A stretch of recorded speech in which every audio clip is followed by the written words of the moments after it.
Hey, it is the Bennington Show on a Friday, November 2nd. So this is Election Day. Get out there and vote today for President of the United States. Oh, it's the 3rd anyway. Oh, it is the 3rd? It is the 3rd. I never keep up with dates. I had a little joke to do. But then I saw Jen go, it's the 3rd today. Motherfucker. He's crazy. He's ruining our show. Forget this shit. This show sucks because of him. I'm not going to talk about Woodstock with him again today.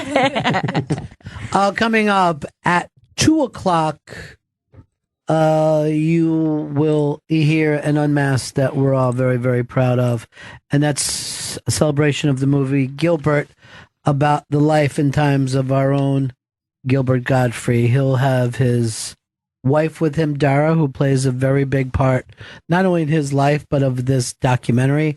And also the director, Neil Berkeley. It's a really fun night. One of the funnest times that we ever had. And actually, we travel around, we do too many things, because that was one that we had a right to savor. Yeah, that one was so fantastic. And I love just watching the audience just so in love with Gilbert.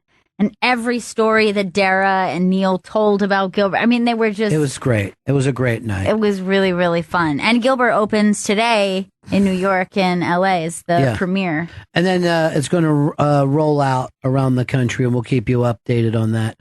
I also have an announcement to make with the New York Comedy Festival. Has asked me to do something that, as you know, I stopped live performing a long time ago until Christine and Big J kept pulling me out to events, and then I just started hosting more and more. Next Saturday night at 10 o'clock, I'm going to do an hour, the first time ever.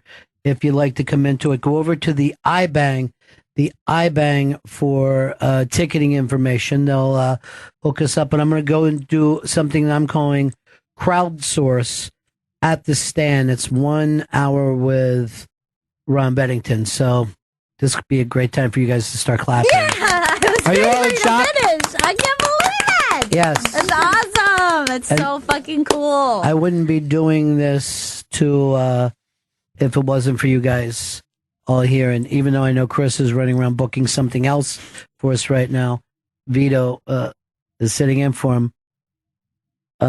I'd love for you guys to show up if you like for this. I'm going to be sourcing the crowd, so who knows, anybody could be end up in this show. Vito, I know you can't make it because you're burnt out. No, I'll be there. I've already told you that you're burnt out, and we need you to go to Bellevue. All right, so go to the iBang and do me a favor and do some retweets on this. It'll be very interesting night, to say the least. This is so exciting. And it's exciting for me as a Ron Bennington fan. Well, it's exciting for me because it's a week away and I have zero idea what I'm going to do. Is there something funny about mittens? I think there is. Are they socks for the hands? Is that anything? What are the socks for the hands? What's the deal with mittens? Why do people wear shoes? I always think it's funny when someone acts like someone else's entire life is based on stupidity. You know what I mean? So that's coming up. I probably shouldn't even announce it myself. I should have had you guys announce it, but I wanted to surprise you a little bit. But it's going to be 1 hour. I don't even know who I'm going to have open for me or anything, but and I also just want to say this: if Big J and Christine didn't drag me back into it, I wouldn't do it at all. That is so awesome. It's so exciting. I can't believe this is happening. Saturday, November 11th. Go to thestandnyc.com for tickets. Or you can go to the iBang. They have links, or Twitter will link you up. But it should be a lot of fun, and I'm really looking forward to doing it. I have this idea in my head that it's somehow a connecting point between radio and stand-up.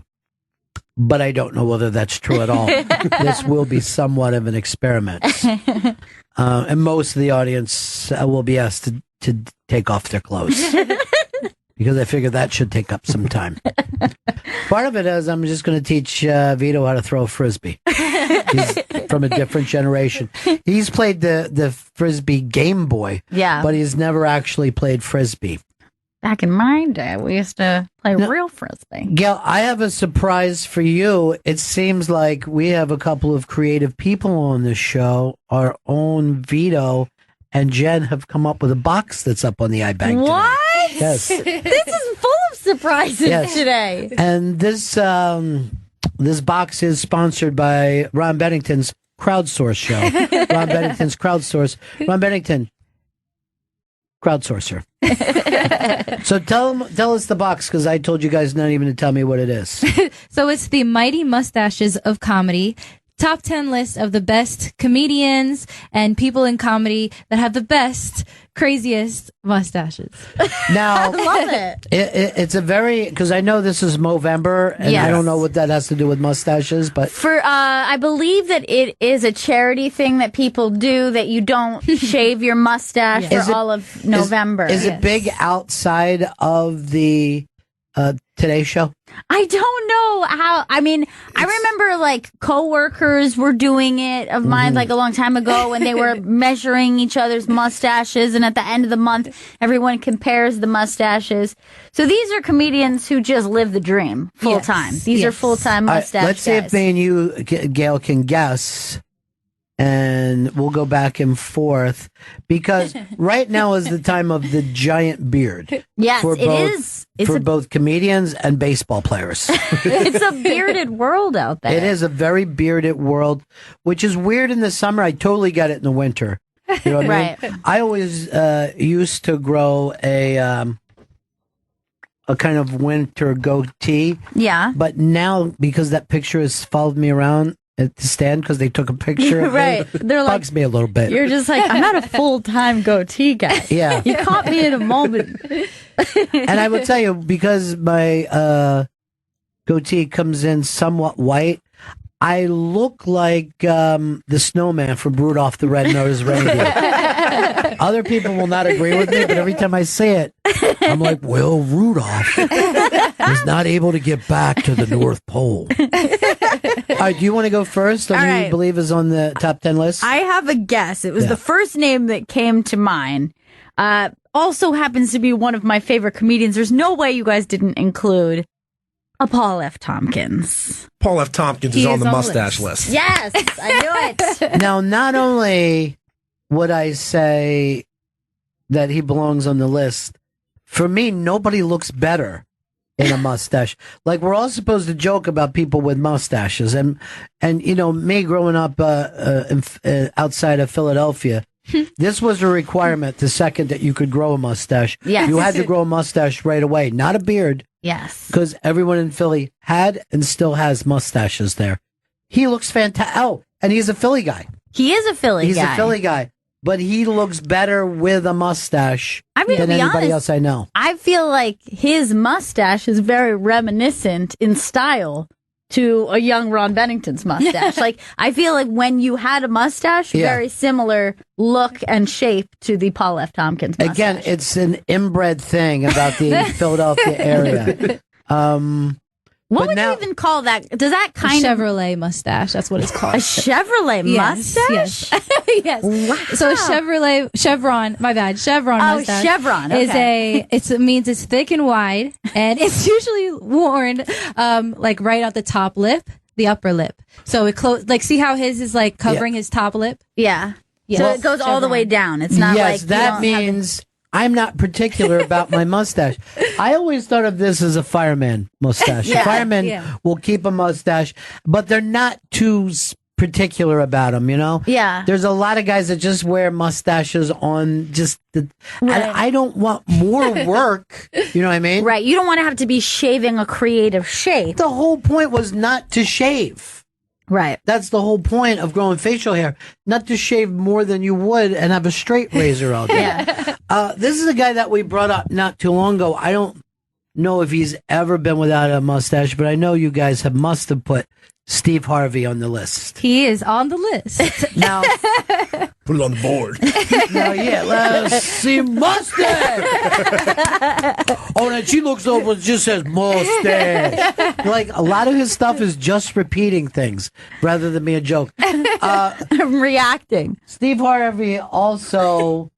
Have we ever seen him without a mustache? I can't think. I mean, he's like a 30, 40 years in a row mustache guy. There was a time where his a no mustache Steve Harvey was going around the internet, and it was like a meme. But it was made up? It was a made up. So Oh, nobody okay. really knows what that's what they're assuming he looks frightening like. without a mustache. Yeah, that's what they're saying he would look like. I don't like it. I don't like He's it. too teethy. He Now, needs a mustache.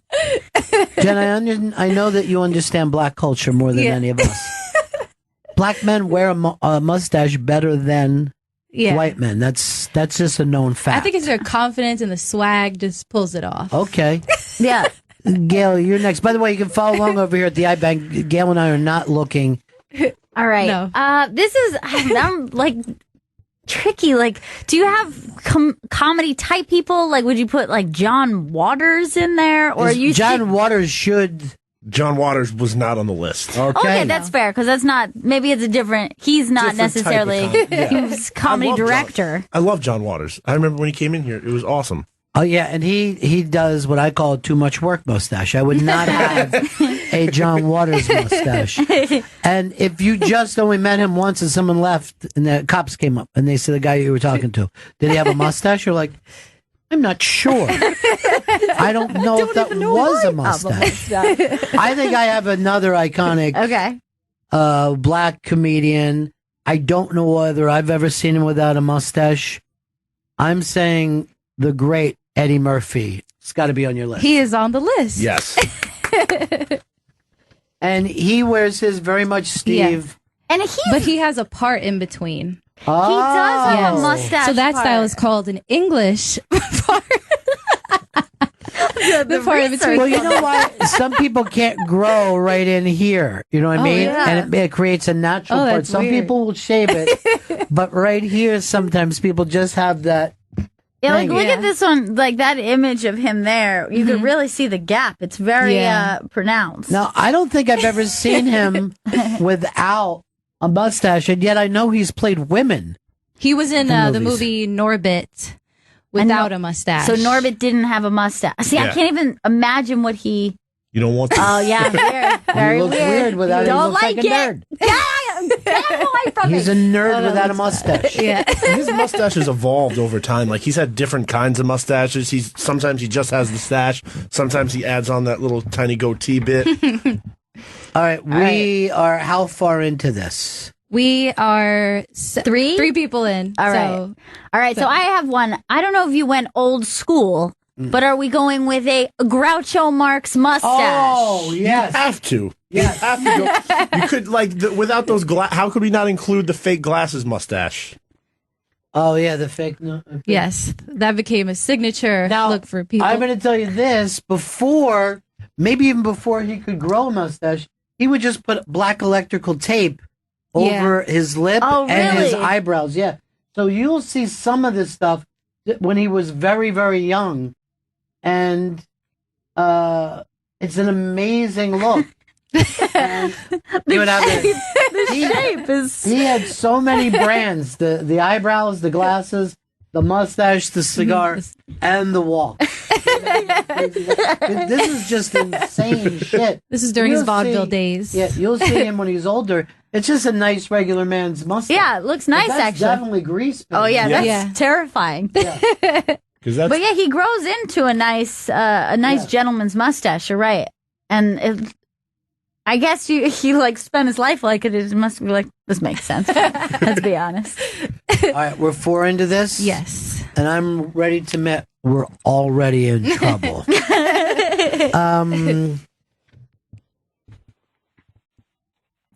Would you guys consider Prince to be a comedian? I find him funny. He did not make the comedy list. Yeah, but remember in Purple Rain when he took that little puppet out? Like I that? That mean, was to kinda me, funny. once you host a variety show. You're officially in comedy, okay? So Tony Orlando, I would consider to be a comedian. Because we got... Okay, I think I got one. Comedian, 1970s, committed suicide, Freddie Prinze. Freddie Prinze? He is not on the list. Okay, is this an anti... No. Puerto You're Rican close. You're close. Think about the mind path you're on right now with Freddie Prinze and kind of like move one spot over to the right. There's a place Junior? Freddie Prinze Jr. No, not Freddie Prinze Jr. I don't even think he has a mustache. He doesn't, but he is to the right of his father. So we're talking this 1970s. Gabe Kaplan. No, No. I don't know why we didn't put Cotter on the list. Jimmy J.J. Walker did not have a mustache. See, in comedy for years, they said facial hair held you back because you couldn't make the same Right. expressions. But yet, mustaches are inherently funny. They are. Like But a they're funny mustache. Laugh at you funny. But it just seems like you see a mustache laying across someone's lip and you're like, funny things are going to come out of this mouth. The same time as Freddie Prinze. Think Pryor? he's- Richard Pryor? Richard Pryor is on He the has list. made the list. No, let's take a look at Pryor's mustache. By the way, I'll be talking this at the show that I'm doing for the New York Comedy Festival at the Stand. Ron Bennington, is it CompuServe? Is that what I named the show? No, it's Crowdsource. Crowdsource. Richards is a gentle friend Yeah, of mine. Yes. I really like his mustache. So his is called the walrus mustache because of how big it is and how it overlaps his lip. like It's a very goes thick mustache. a little bit yes. lower than the not fully down like a handlebar Yes. style, but a slightly lower. It's very, But not yes. so low that you would say Fu Manchu. And he didn't always have a mustache. That's him without one. Well, yes, he was a baby at one Well, point. this is like post-baby, pre-mustache. Again, these mustache people, when you see them without, I don't enjoy it. I know. I don't like to see someone. Well, when I shaved and you were a baby, there's no that way that you know this, but you were like a year or two when I finally shaved. And I had read, shave in front of the baby so you don't scare them. Right. So I took you in. I go, look, Daddy's shaving. Made a whole thing so that you wouldn't look at me and go, who is that man? What have you done to my father? Yeah, you're, I guess, have replaced my dad with my mom now. It's just like your brain just melts. Wow. But did I seem okay with the process? You're pretty much okay with anything that ever happened at any time. You would have been okay with another man coming into the home. That's pretty cool too. Yes. I'm going to leave with this other dad today. A dad that I met at the mall. I keep trying to, it's in my head now, who was on the right side of Freddie Prinze? Think of Unmasked. Think of Unmasked. He was on Unmasked. Wow. Did he still have his mustache? No. Mustache less.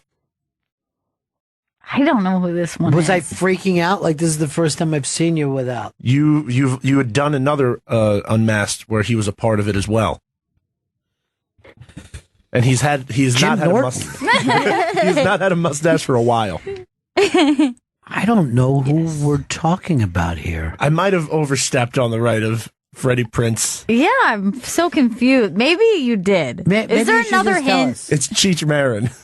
Oh, yes. It had nothing to do with Freddie Prinze. yeah. I never I got was just that. going Latino comedians. But Cheech's mustache was very, very famous Such a good mustache. at the time of Cheech and Chong. And Chong had like the full bearded look. yeah. Yeah. But Cheech was known for his stash with the little cigar hanging out. and he keeps a little For his, nice weed. separation there Yes. between. He has but you see Major that separation. he's not keeping that separation. That's a That natural, is natural. He's natural not parting running of a the razor waves. down between that. No. I would say that he's not. Because look, you can see how shaggy he lets it get. You Yeah. can Yeah. see he's not particular about his mustache. And I'm going to say this and say it again. I don't like people that are particular about their mustache.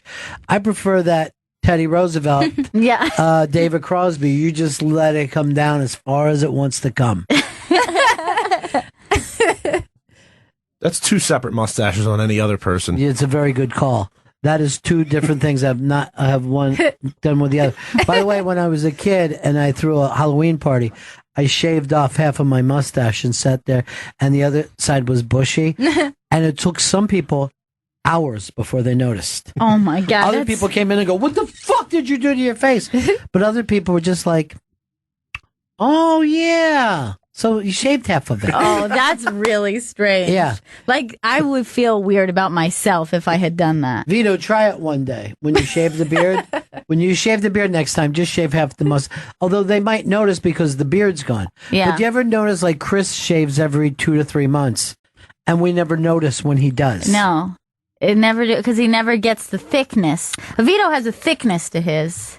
Yes, just like his penis. Thank you. Chode, isn't that what you refer to it as, Vito? A chode? That's what you call it. I was so happy for a second.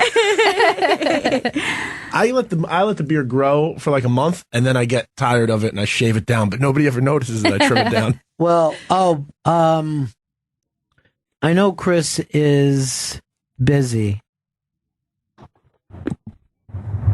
Oh, he's talking away over there. I know he's booking some stuff for Thanksgiving, but I want to bring up something that happened the other night. So as soon as he's done, I'm going to see if I can get his attention. Yeah. Can you hear us? Or you have to come in. Because I had to break up the mustache stuff.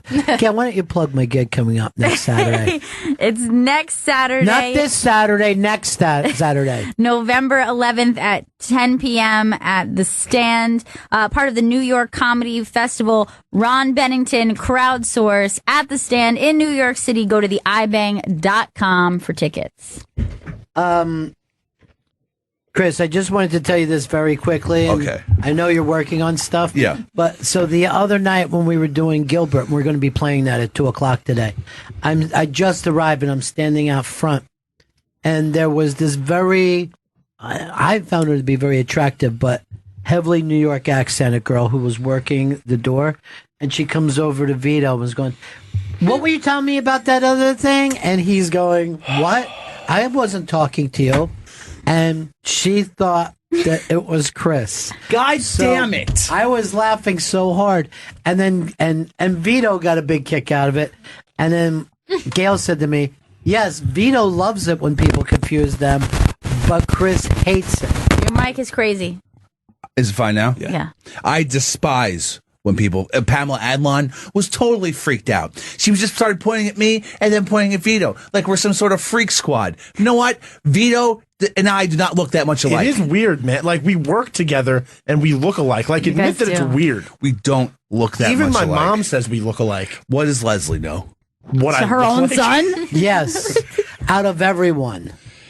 Look, we were on a plane from fucking Austin to New York City, and a steward thought I was Vito. So let's just face it. You and Vito look. It'd be one thing for us to say it. Yeah. But here's the girl who works the door at the Comedy Underground, and she tries to finish a conversation with Vito that she started with you. Here's my idea to find out for sure, right? Okay. Your girlfriend, right? Yes, I want you to do a thing the next time we'll all work this out. And hopefully we'll have some cameras. What? You be in bed with her, because you guys sleep together, right? Yes, we do. Yes, You we share get the up- same bed. And act like you're going into the bathroom. You tap Vito. He comes walking in. The lights will be down. Jumps in. If she has sex with him and reaches orgasm, that will prove. I think that's fair. I like it. I'm not I'm all on for board this. with this fucking Chris, let's test. do it once and for all. No, Vito, it's not going to happen. It ends here. No, it's not. Because we're two different people. We were wearing totally different clothes. I was wearing a button-down shirt. He was wearing a black T-shirt. How could this? How could It's they? weird that you remember what I was wearing. I could never say what you were wearing. That's yesterday. really sexy, if anything. I'm not trying to be Chris, sexy. Yes. For Movember, the kids have come up with iconic comedy T-shirts. I'm so fucking weird. Mustaches. Great. We're acting like we like it. Why don't you throw in one of yours? But Okay. if you end up picking one of the 5 that Gail and I have already picked, Yeah. you're buying lunch today. Yeah, Oh, and you get shit. kicked in the And- dick. What? kicked in the dick. I'd like but my if you dick. are right, Yeah. I am going to invite you to come see Ron Bennington's first 1 hour show that I'm doing at the Stand. Holy shit. 1 hour, crowdsource, and I'll let you in at the regular rate. Oh, I thought maybe I could be on a guest list. No, I can't do a guest list with the Stand. They don't permit it. Okay, all right. A guy tried to start a guest list there. 2 busboys stabbed him. Oh my God. God, it's rough there. Connected. It's scary. I'm not going to lie to you. It's very scary. All right. I'm going to say I ran into him after the Gilbert Gottfried Unmasked. Ian Fidance. Oh, shit! Oh, Pow, pow, pow, pow. You got it, big boy. you Don't did call me it. big boy. Big boy. Yeah, fatty. I was going for old school guys. Ian Finance has one of the greatest mustaches of all time. A matter of fact, it brings joy to me because it brings the 70s back into my life. I love it so much. He's such a blast from the past. and he looks his like look is shit perfect. without it. Yes. Why He looks would you terrible. pick out with the beard? Yeah, Forget that. why the beard? Fun. Yes. Straight stash. Yes. Love it. Yes. Yes. It's all I Give can- me more. Yes. It's all I can concentrate on when I was talking to him, just staring at that full stash. Now, here's the problem. Sexy. Now, ladies, you said sexy, right? Very sexy. Do you both find him to be attractive? I right? do. Here's his problem in life. He is only attracted to black transgenders. Oh, I had one of them too. So far, the other one you could. But is it, I mean, you talk about, I want to find the smallest pool I possibly can to Damn. swim in. That really makes me jealous because I have such a crush on Ian Fidance. Everyone does, and I'm telling you, when I see him on stage, we worked together one night. I was fucking laughing like a little kid because he was acting. I don't know. He acted like I'm here to try out for Lorne Michaels here in 1974. Apparently, he's doing a show called Saturday Night next year. All right, because we have this, and they see we're going Youngblood. Greg Stone. Oh, Greg Stone. He did not make the list. come on! Oh my Let's take a God. look at Greg Stone. His name is Greg Stone.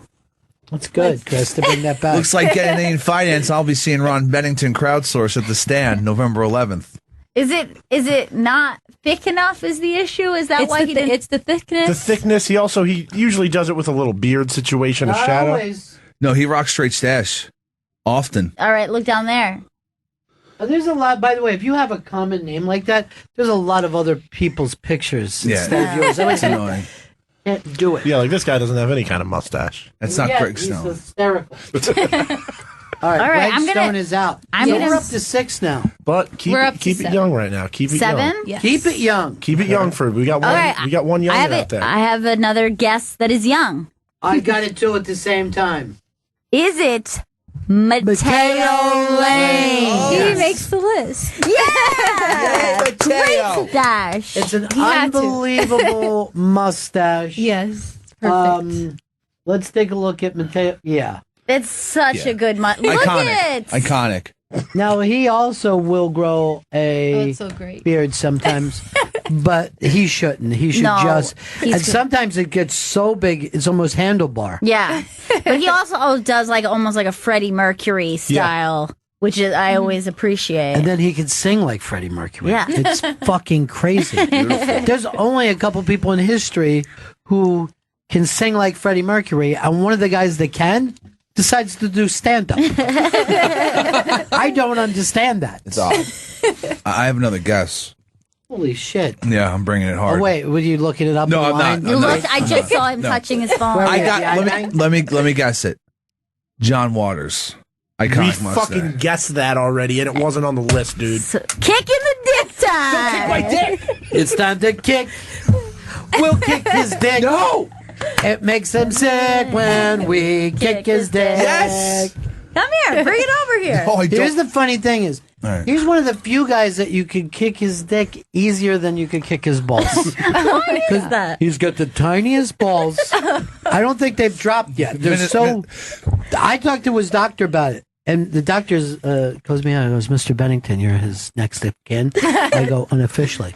He goes, "Your friend His balls are as tight as a 7-year-old boy's. I've never seen anything like that in a grown man. It's like 90% sack, 10% ball. It's out of control. Doesn't make sense. Mostly sack. So it's pretty easy to control. So that would be big rather than small. I'm just saying a ratio of ball to sack. I just want to drop this. You made me sick to my stomach. Drop like we wish your balls would. I just want him to get out of there. Let's go on to the next All one. right, Can so you how give many us left? 3 left? 2 left. Two left. left. Give us a clue. Just give us the decade. 30s. The 30s. What? The 1930s? The 1930s. Is any comedian known from the 1930s? Close. Charlie Chaplin! Chaplin! And it belongs on the list. And Chris, for you saying something racist, kick in the dick time. Dick that dick. They said that Hitler copied Chaplin. How weird is that? That's really crazy. Like he's like a movie star. Yeah. He's like, oh, I want that cool movie star's mustache. It's like the Rachel. And then he ruined it. Because nobody ever sees that should be called a Charlie Chaplin mustache, but it always gets called a Hitler mustache. But you talk about something that's ruined. Have you ever met someone with the last name Hitler? No. It seems like it would be a common name. And It's a I believe, I might be wrong, but I think that they banned people. You're not allowed to name your child Adolf, I think, in Germany. Right, I get that, but Hitler is a last name. Right. It should be all over the fucking place. Yeah, I've never. I mean, I know people named Abramowitz, but I don't know anyone named Hitler. That is weird. Or Himmler, for that matter. That's interesting. Or Braun, his girlfriend, and lover. The most interesting thing out of those JFK papers was they said what a CIA agent said that Hitler was living, I believe, in Brazil, and just like in a small town, and all the Germans were just calling him Heil Hitler constantly. You know that wasn't true, though. I know, but it's still pretty cool. If it happened. But why wasn't he in Argentina? Why was he in Brazil? I thought that he was supposed to be in Argentina. Yeah, this is what they didn't believe it either. They didn't even check it out. I mean, if I was the CIA, I would at least like send one agent down there to check out fucking Hitler's still alive. They did, but he never came back. Send another then. He became Hitler. That's weird. He became him. He went up the river too far. We got one more to guess, and I'm going to ask for decade again. I would say, I don't know when he first came out, but he's around right now. He has he's on a big TV show. Hitler. Present again. day. A big, and I'm going to ask for one more clue. Black man. No. I would have thought there would have been more blacks than know. whites. Okay, present day. Stand-up comedian or just TV actor? TV. But Okay. also sitcom-y, right? Okay. Very sitcom, like Very a comedy yes. sitcom. Yes. You know, like Cheers or something like that, right? Like you're thinking Cheers. So you're Cosby saying Show. Woody Harrelson. Give us another hint. I feel like I'd give it away. Give a hint. He was on an NBC sitcom. Oh, He's married to NB. somebody. He's married. He Married has to a- a famous wife. He has a famous wife. She's on NBC right now. And she has a mustache. I've got it. This is probably the most mustache person right now. I can't believe we picked it last on the list. Is it Nick Offerman? Yes, it's Nick Offerman. Nick Offerman, great one. AKA Ron Swanson. Oh, The this Ron Swanson stash. it's literally called a Ron Swanson. Yes. He wears it well. He also, so great. I don't like to see him without a mustache. He'll do it sometimes. Yep. Off-putting. Yes. The internet blew up when he took his mustache off also. Let me see minus the stash. They wanted it Because back. it's so, I can't even really imagine He it. did it once on the show. It was Yes, horrifying. and people were That's upset. freakish. Very upset. Everybody No, that don't like does it. it, Kinda he looks like he doesn't have an upper lip, but that is Yeah. true of all of us men.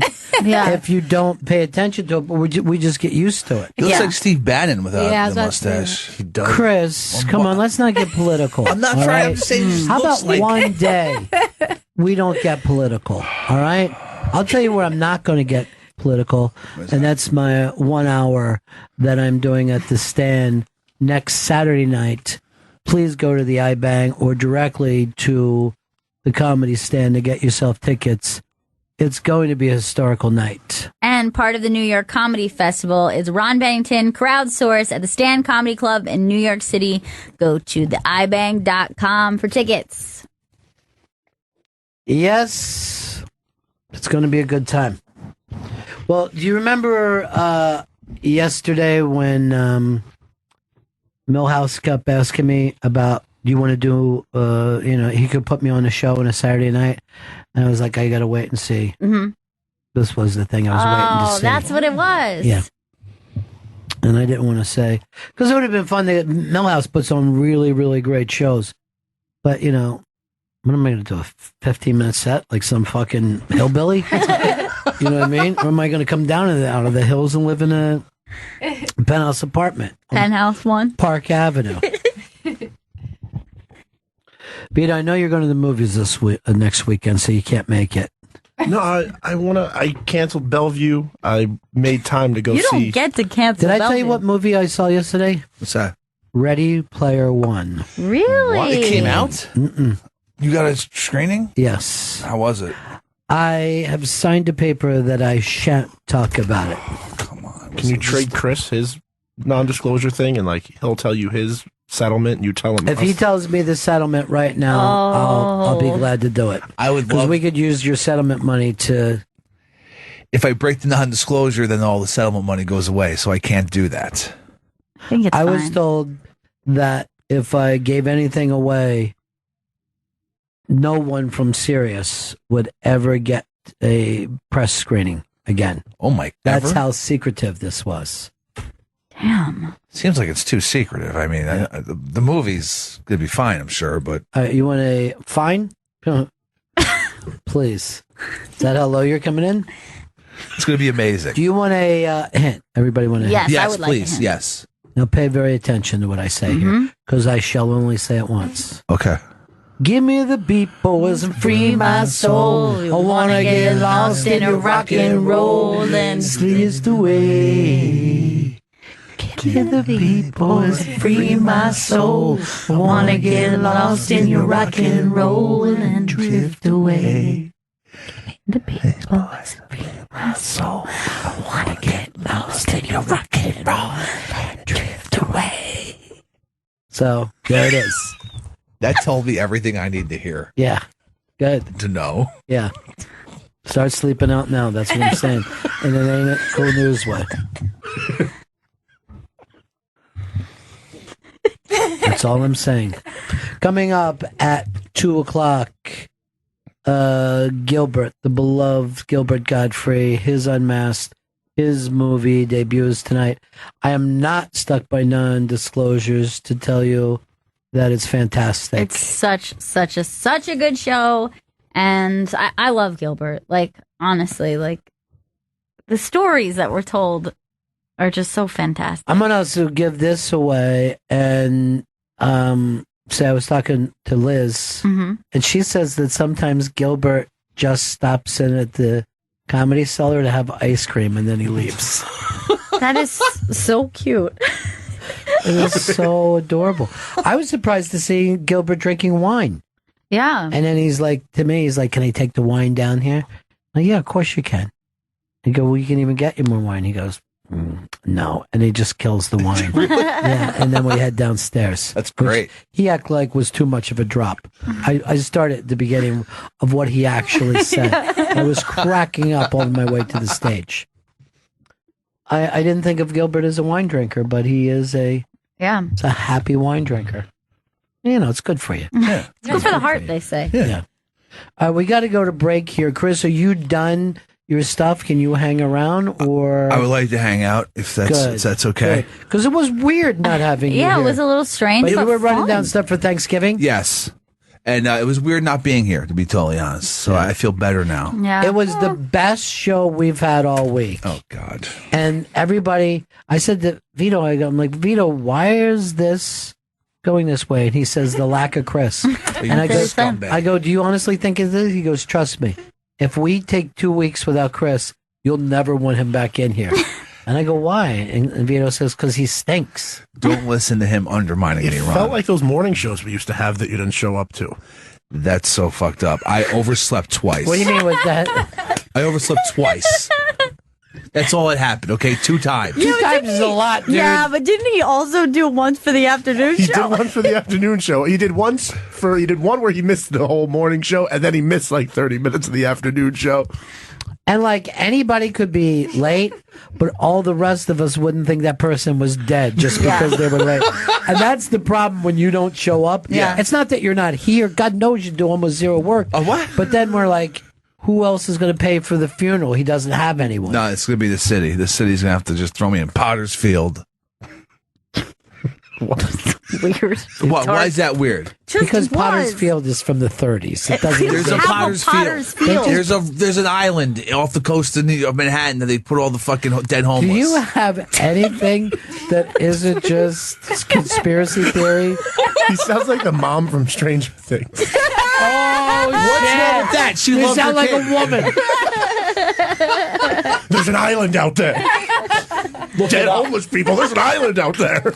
I can't deal with Spoiler alert, Vito. I haven't seen it yet. And maybe she'll never watch it. What? No. You should see it. this. Don't watch it. Thank you, Just Chris. don't do it. You Don't should see it. It's 8-9 hours I had of your some life. issues, but I also had a lot that I really liked about it. There's one good new character that's fucking amazing, and then there was the rest of it's garbage town. Was that the one that was here that I didn't recognize the other day? The little girl? She's good. No, she's whatever. There's another new character. There's that's another great. new There's character. I'll three just say characters, 3 news. her older brother is the character that's fucking You gave amazing. away to me. Her older brother. You'll just know though. You'll know. No, I'm not watching it at all. Good. You What know, you've done. everything you said earlier was correct. No, it isn't. It's very true. Oh, I also want to mention GPS premieres Saturday, tomorrow, 3 p.m. East on Deep Tracks 27 GPS Toronto. Going to be a very, very cool one. You will hear some of the great Canadian acts. I love a lot of the Canadian acts. And I love the way we ended it, too. It was Yeah. fantastic. All right, let's take a break here. Coming up at 2 o'clock, Gilbert Godfrey. You're listening to Bennington.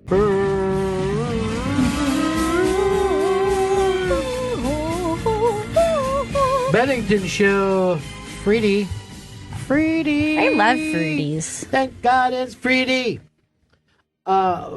Did you do all the stuff Don wanted you to do? There was some kind of promos or something? Yeah, All- those are all locked in? locked in. They dance. Yeah. Good. That's good. You know, I like us to be known as the guys who do it good. They're like, you know what? They weren't real good, but they were pretty good. Bennington Show. They were good, but they weren't too good. Bennington Show on a Friday. Gail, you said you had a question for the group. I do. Now, we have New Yorkers in this group, some born and raised. Mm-hmm. If you had to leave New York, 100%, Never you come have back? to. Never come back, never return. And I know it's a scary point for probably even Chris more so than Vito, but both of them I've never heard say, oh, I would love to live in this place. But Chris is very weird about it. Well, If Chris, you- Chris only knows the underground train cars. Mhm. Nothing else in life. The subterranean way. Mm. Now, He's one of Jack Kerouac's subterraneans, living underground in more ways than one, including his openly bi relationship. Not openly bi. It's not. Closed bi, excuse me. closed He's don't really closeted bi. I'm just not bisexual. if you had to live somewhere else, you have to move tomorrow, leave your New York City life behind, where would you go? Can I go first? Yes, of course. Mars Space Camp. Okay. I would live in a domed city on Mars, consistent on only eating Soylent Green, which I later find out is people. Yes, Soylent Green is people.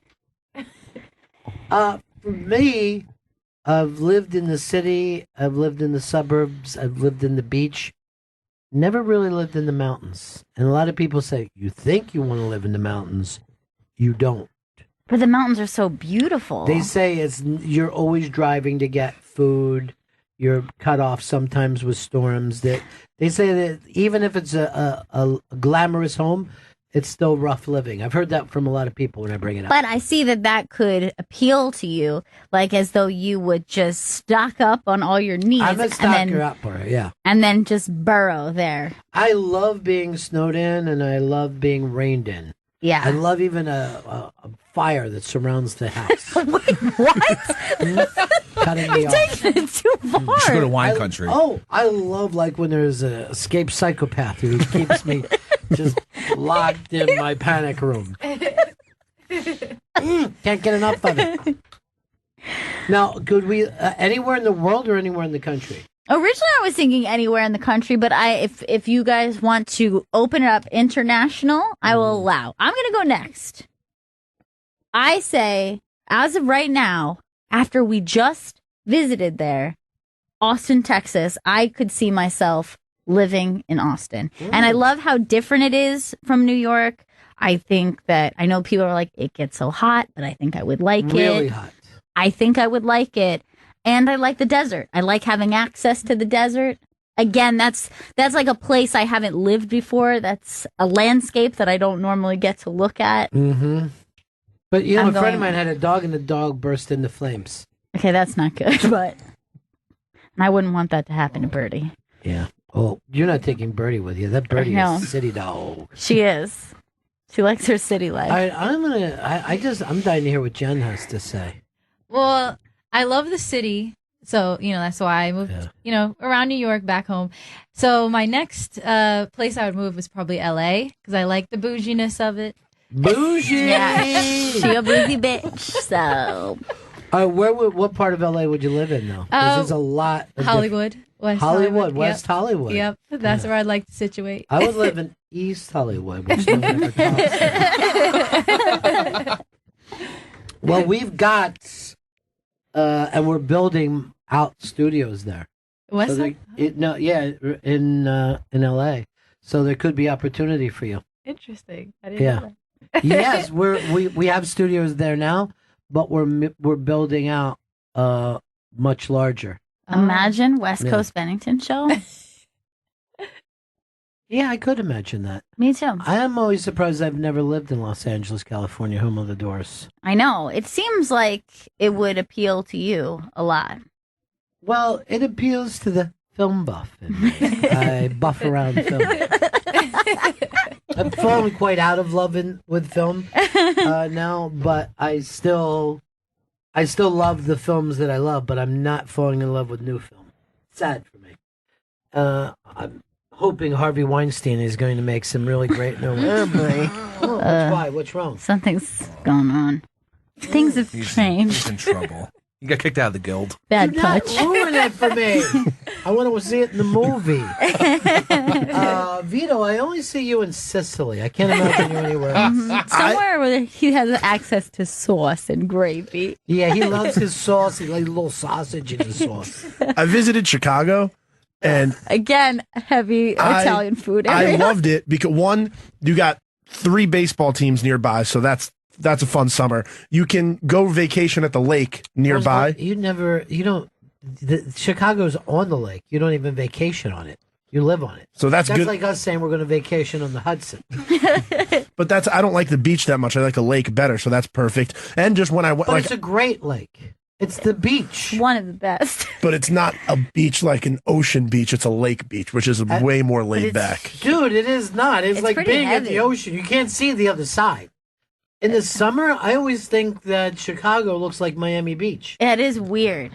Like Yeah, how it's not like vast a little it is. lake that you putter around. Oh, no. It's You're not going it's to a be. great lake. I thought that was just an adjective. No, It is, but it also You describes. gotta put a map up of the size of this, and you can't.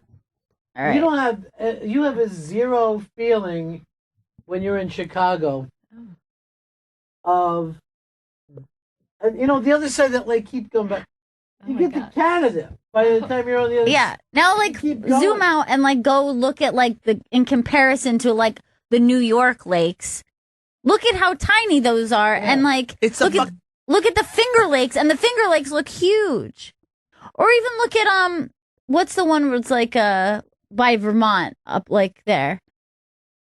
That's how big that lake is. Yeah, and that lake is massive. Now go over it back again. Just even go like to show what it looks like in the summer along Lake Michigan, Chris. You're going to be surprised when you see this. I don't know how much Chicago you saw, but look at that.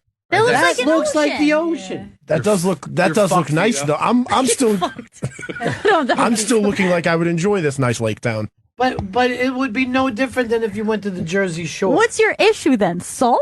I don't like a beach town. I'm not a beach looking guy. Like Chicago, for the whole year, I could just fit in with everybody else. And You like want a fat town, is what you're I saying. want Yeah. a fat. Why don't you just move to Fat City, bro? Where's Fat City? Wherever you and your buddy is on. Oh no! Chris Chicago Stanley. is a fat mustachioed town. I will Up give to you this that. point, we're all making sense. Yeah. Okay, until we got to, I like it. It's a tiny little lake house. Now, first of all, I'm annoyed that I have to be pushed out of New York City, my home that I love. I don't see you making it, to be totally honest. Yeah, it's not good. I feel like I'd move to Vegas if I had to move out of New York City. A lot of New Yorkers do that, though. Do they? Yeah, because it's got that "Hey, how are you" Yeah, type of it's thing that kind going of on. fun. Right. Kind of I mean, fun. it was started by those. I'm just kind of surprised he went that far west. Like, I would have thought you would have said something You like would've kept- Boston or something. Like, I would have thought you would have said something that felt more familiar. He's like this. I could move to Westchester. Yonkers? The way you burn in the sun, though. I can stay out of the sun. It's You a don't- desert. You don't By the way, understand. no matter who you are, you burn in the sun. You know what I mean? Like Yeah. when you're in desert sun. Yeah. When I was in Arizona, I flew into Vegas, then drove down through the desert in Arizona. Was on a horseback riding through the desert. Got a sunburn. Now I had put sunscreen on my face, on my arms, but I got a sunburn on my legs, on the top of my legs, because the sun burnt me through my jeans. What? Yes. And they had to tell me, like, I thought I had some sort of weird rash. And they're like, no, you have a sunburn.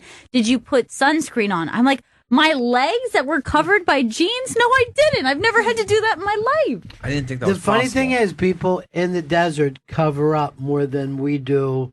And you know what I mean? It Like, was super hot, that- and I was wearing this jacket. I was wearing a leather That's jacket. where the whole Muslim gimmick came from with the, you know what I mean? Because they just want to cover up their body. I'll tell you about the desert, and most people don't know this. I've been to the desert on a horse with no name. It felt good to get out of the rain.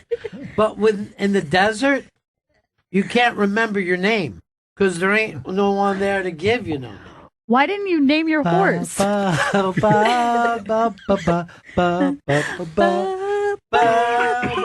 I didn't name my horse. I couldn't think of anything. I was going to call him Desert Boy, but that sounded Seems like it's on stupid. you that he doesn't have a I name. tried Sandy, but because of all the desert, Sure, yeah. I got so caught up in the desert thing, I couldn't get out of it all. You could have given him a nickname at least. Yeah.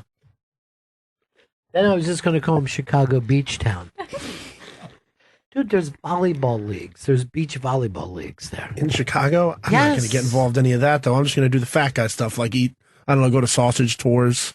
Look at the waves on there. I didn't realize that. Down Yes. one lower, Chris. It's a Is that- beach. Yes. God, and it's so pretty looking. Yeah, it gets, That's Hawaii. no. The water gets in the summer it gets very blue.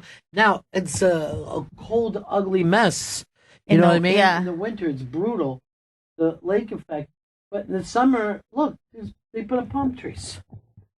This is where you want to go, Vio? This is where you want to live? All right, Chris, don't make us feel bad It's about not his bad. choice. Anything bad about Look what you Chicago? fucking picked for yourself, Vegas. Yeah. Just because degenerates live there? Vegas is going to love me. Are you going to live on the strip in a hotel? Because you don't drive. They're gonna fucking. There's Uber. They're gonna end up digging a fucking hole in the desert for that fucking prick. You know, like, he's never going off the strip, too, because he doesn't drive. There's no way you would go to any other surrounding area. Dude, where does he even go? If he didn't have a girlfriend in Brooklyn, No. I'd be in he wouldn't Astoria. moving at all. All time. Hey, you guys are together every night now, huh? Yeah, every night. More likely your place or her place? It's mixed up. It's half and half. It's Yeah, but mostly is it hers. catch as catch can, or have you guys set up a You schedule? said, yeah. It's catch as catch can. See, that's a hard Her way to live. friends even She's not going like to put you, up. or you changed everything? No, they like me. Okay. I think, unless they just trash talk me when I'm never not there. And what Do you about act your old weirder friends, the than nerds that Who you who are those? Who are those? Who? Zito and Who? No, I don't see those guys. I see them sometimes. Does around your the halls. girlfriend even know them? No, Not even the morning mashup? no, not Ryan Sampson. No. There's got to be a morning mashup if we can hold on through the night. Wish Dennis Falcone was here right now. He would know what's up. Don't you wish that Dennis Falcone traveled around with a falcon? Yes. Oh, that'd be amazing. This is my Falcone. And this is my ice cream cone. Now let me put you in the cone of silence. Sounds scary. What are you afraid of? It's just quiet. Oh, okay. But maybe like you're bound and gagged. And It like sounds there's a cone of peaceful. silence. No. It's an actual thing, Chris. No one's bound and go. All right, good. All right, anyway, that question you had Yeah. was stupid and got all stupid answers. Damn it. So we're all moving to Vegas, right, guys? Yeah, I'll go to Vegas with you. I almost moved out to Vegas right before I met Gail's mom. I had a chance to go out there. A couple of buddies went out, and they were working. One was a dealer, and the other was the security, the eye in the sky. Oh, He shit. would be looking down, Whoa. looking at fucking thieves. And I'm like, oh, that sounds exciting. Yeah. And then my dealer friend goes like this. It's shit. Go be a dealer. It's more fun. They were just giving young people like you could go out Right. there. And they were giving everybody a job at that time. Now, how weird is it? Do you ever get into this thing where you pick a life event, like a choice that you made in your life, then go, I had two options. What if I pick the other thing? And then you realize, like, the chain of events that changes everything in your entire life. 100%. That happens all the time. Everything in my life that changed things for me came down to a small event. But also, as you get older, you're going to like, hey, what if that other thing would have happened? Yeah. You know what I mean? What if I would have gotten that job that I came close to getting? What would have Right, what my weird. life had been like then? Yeah, I had a thing recently where when I first went to college, I was like trying to pick where I was going to live, and I went with one thing. I mean, even if I just changed like what school, I chose which school to go to. Everything Yes. changes, and you don't even know where you would be at to make the decisions. You certainly have a whole different set of friends, and then it's so weird. But here's the thing to add on it. Think of how that decision that you made changes other people's lives 20 years or 10 years after the fact, 30 years after the fact. Right. Because if I don't do one thing, blah, blah, blah, then probably Chris doesn't end up here. You know what I mean? Right. Then your guys' lives would be changed. I don't exist. Yeah, you don't exist. Jen doesn't exist. No. Wait, what? Are you Jen's dad too? You guys, I told you about that, right? No. I'm all your fathers. Jen, that's the Caucasian in you. 1/3. I'm 1/3 her dad. But do you see what I'm saying? Yeah. Like, just think of, like, first of all, if I don't hear many, many years ago back from a guy who was in Washington, D.C., none of you guys would be in this room. Right. Because he goes, oh, I'm going to bring you to Washington, D.C., Jeremy Coleman. And he goes, no, I'll bring you to New York. And he ended up here. You know what I mean? Like, all Right. these weird things. I mean, And that was like a split thing too. Like Right. we were going to DC. we had rented a place in D.C. Yeah. But so if that does, but if I don't hear back from him, right? What if I end up in, Houston or fucking San Francisco, whatever? Right. That changes your lives. It has nothing to do, you know what I mean? Yeah. So now just think if something happened where he doesn't make that, he's not there. It has nothing to do with my decision, right? And that changes your life. And we're all fucking connected that way. And me growing up here, that vastly changes my youth Yes. to adulthood. You're probably a Southern Trump girl right now. Like, Probably. yay. President Trump is going to Make America great again. fuck that fake news. The fake news is run by fake Jews. But you know what I mean? Like, so just when you think that you're controlling your life, just think of how many things all of us are out of control for. Yeah. Like, All what of do us- you think Chris Stanley would be doing if that decision doesn't get made? I think that he'd probably either be in the Congress Thank you. or working for Apple right now. State or On city the ground, he Congress? would have gotten an Apple on the ground floor. I like when Chris appreciates you. Thank you, Ron, for backing me up in a way that I know these people never would. Yeah. Yeah, he does the same thing over and over. There's nothing fucking fresh about his act. That's a no, thank you, Ron. So what got this story started? I don't even know.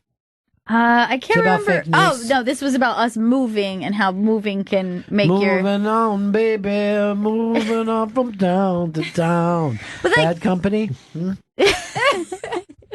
But then it also is weird because you tell young people all the time, like, hey, just jump into it, you know, like pick a major, like go travel or do whatever. And you know how young people are just so anxious about those things, like those big life decisions. It's probably because deep down you know that no decision you make really is a small decision. But- all of them is a butterfly effect to the rest of your life. Right, but like I say, you think you're making the decisions, but the decisions are be made other places. The fact that these are your options have nothing to do with you. Right. You know what I mean? And by the way, why do people pick a major? Not to learn about that. You know what I mean? They don't have a passion for that major. They just think that there's something that would come up. Imagine what your major would be if it was just like, hey, this is something that interests me.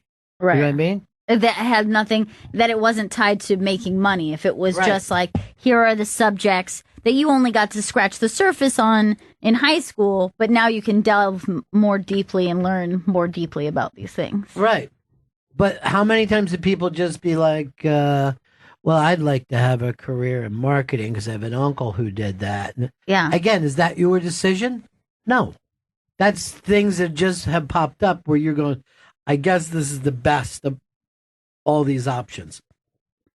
But why would anybody want to work in a cubicle in a company? Yeah. Because they think that there's going to be money in it and maybe money in it someday. But they're not doing what they want to do, you know? So you have the weight of the world on your shoulders as a kid. I think just the opposite. I think you're putting the weight there. What I'm saying is you have no fucking power over decisions. You only have the power to just keep on living. Keep You on know? trucking, really. Okay, you could be trucking Like the that, whole time. that guy. Yeah, you got a With big the foot out. Giant. Yeah. No, it's just that's perspective. Oh. Yeah, It's not you're a giant foot. It's just that your face is closer to the foot than anything else. I always thought he had a giant freakish foot. No, No. we're on the ground looking up at Keep On Trucking. Yeah. And he's almost stepping on us. Yeah. So that's the thing is like when you're thinking about career when you're a kid, you're imagining you have some kind of control over your decisions. But we just gave all the reasons why you don't, why it isn't up to you. Yeah. You need to just release it. There he is. Keep on trucking. You see how he's leaning his body back, Chris? Yeah. I mean, I still think that his head, he has a tiny head. No, I No, can't that's just he's be leaned perspective. back. He's leaned back. He's taking a Everything step. that he has is in proportion. He's Even his just nose. taking a step in a nose- way that... Well, he's Jewish, you fucking racist. I am. Yeah, I'm so- Jewish. I can say that. No, you Not can't. really. You can only 20%. 1/5 say that. And you could also be a self-hating Jew. That exists. I love the Jewish people. I knew one once. Self-hating Jew? Yes, it was very strange. I haven't known anything but. But no, I mean not only self-hating, but hating other Jews. Yes. Yeah, that is kind of the definition of a And, like, self-hating Jew. Kind of strangely interested in like Nazi culture and memorabilia. Oh, Like that's really not disgusting. owning it, but like would have all these like weird Nazi facts, Would and read you'd be about like, Nazis and watch Nazi yeah, shit all the exactly, time. and you're like, that's weird for a Jewish person to embrace that with interest. And like I've just never heard him criticize them either. It wasn't like these Nazis were Terrible. He was like, here's another interesting thing about Hitler. And you're Made like, Volkswagen. it's weird. You know, Hitler's name comes up more than any other person's name. More than any other. Yeah, more than Jesus. Way more than Jesus. Jesus is like sixth on the list. It's Hitler number 1, easily. Number 2, Bay. 3, Arthur Fonzarelli. 4, we're gonna get to a break for a moment, but let's see. Should I pick Jen or Vito to give us a quick conversation piece? Which more? Maybe Jen. Jen. Let's go, Jen. Jen. Because Vito has a blank look on his face. Yeah, we're going with you. Any conversation piece that you want. Okay, so since we're talking about what city we would travel to, what do you think, in the future, public transportation will be like? I think we're going to have what I call aeroplanes. And this will be, think of a sea ship, Yeah. but instead of sails, wings. What? And it will drift off I'll just call it runway. You just came up with that? Runway? Yeah. I called it Ronway.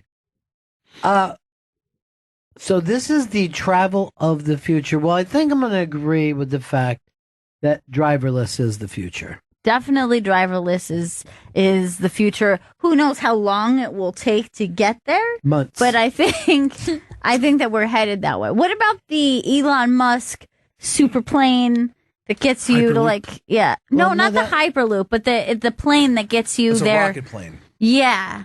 It's Well, supposed to you're get gonna you to go Europe in 15 hour. minutes. Yeah, because you're going to shoot up into space and then come back Yeah. down. Now, imagine that trip, though. It seems like very seasicky of a trip. Well, I was reading about that, and people were saying even if this is possible, and he said, "Oh, it's very limited, seasick kind of feeling that you would get. It's not going to really affect people. It's similar to takeoff is similar to a roller coaster. Well, first of all, most people, a lot of people don't like roller coasters, but I read an article saying that's kind of bullshit, and most people are going to throw up on takeoff. But it'd be worth throwing up to get somewhere in 15 minutes. I think. See, this is what I'm wondering because I'm a bad flyer, but it's a 2-part situation. Takeoff and landing's very nerve-wracking for me, but I've also the commitment of being in the air for hours is also difficult for me. So if I cut that out, would I be willing to have a more intense Can takeoff? I just say something to you? You're not as bad as flyers as you let on. You're a pretty good flyer. Yeah, You I internalize my pain very well. but you also when you tend to focus on that when you're talking about it. I don't know if most people like the idea of being in the air, Yeah.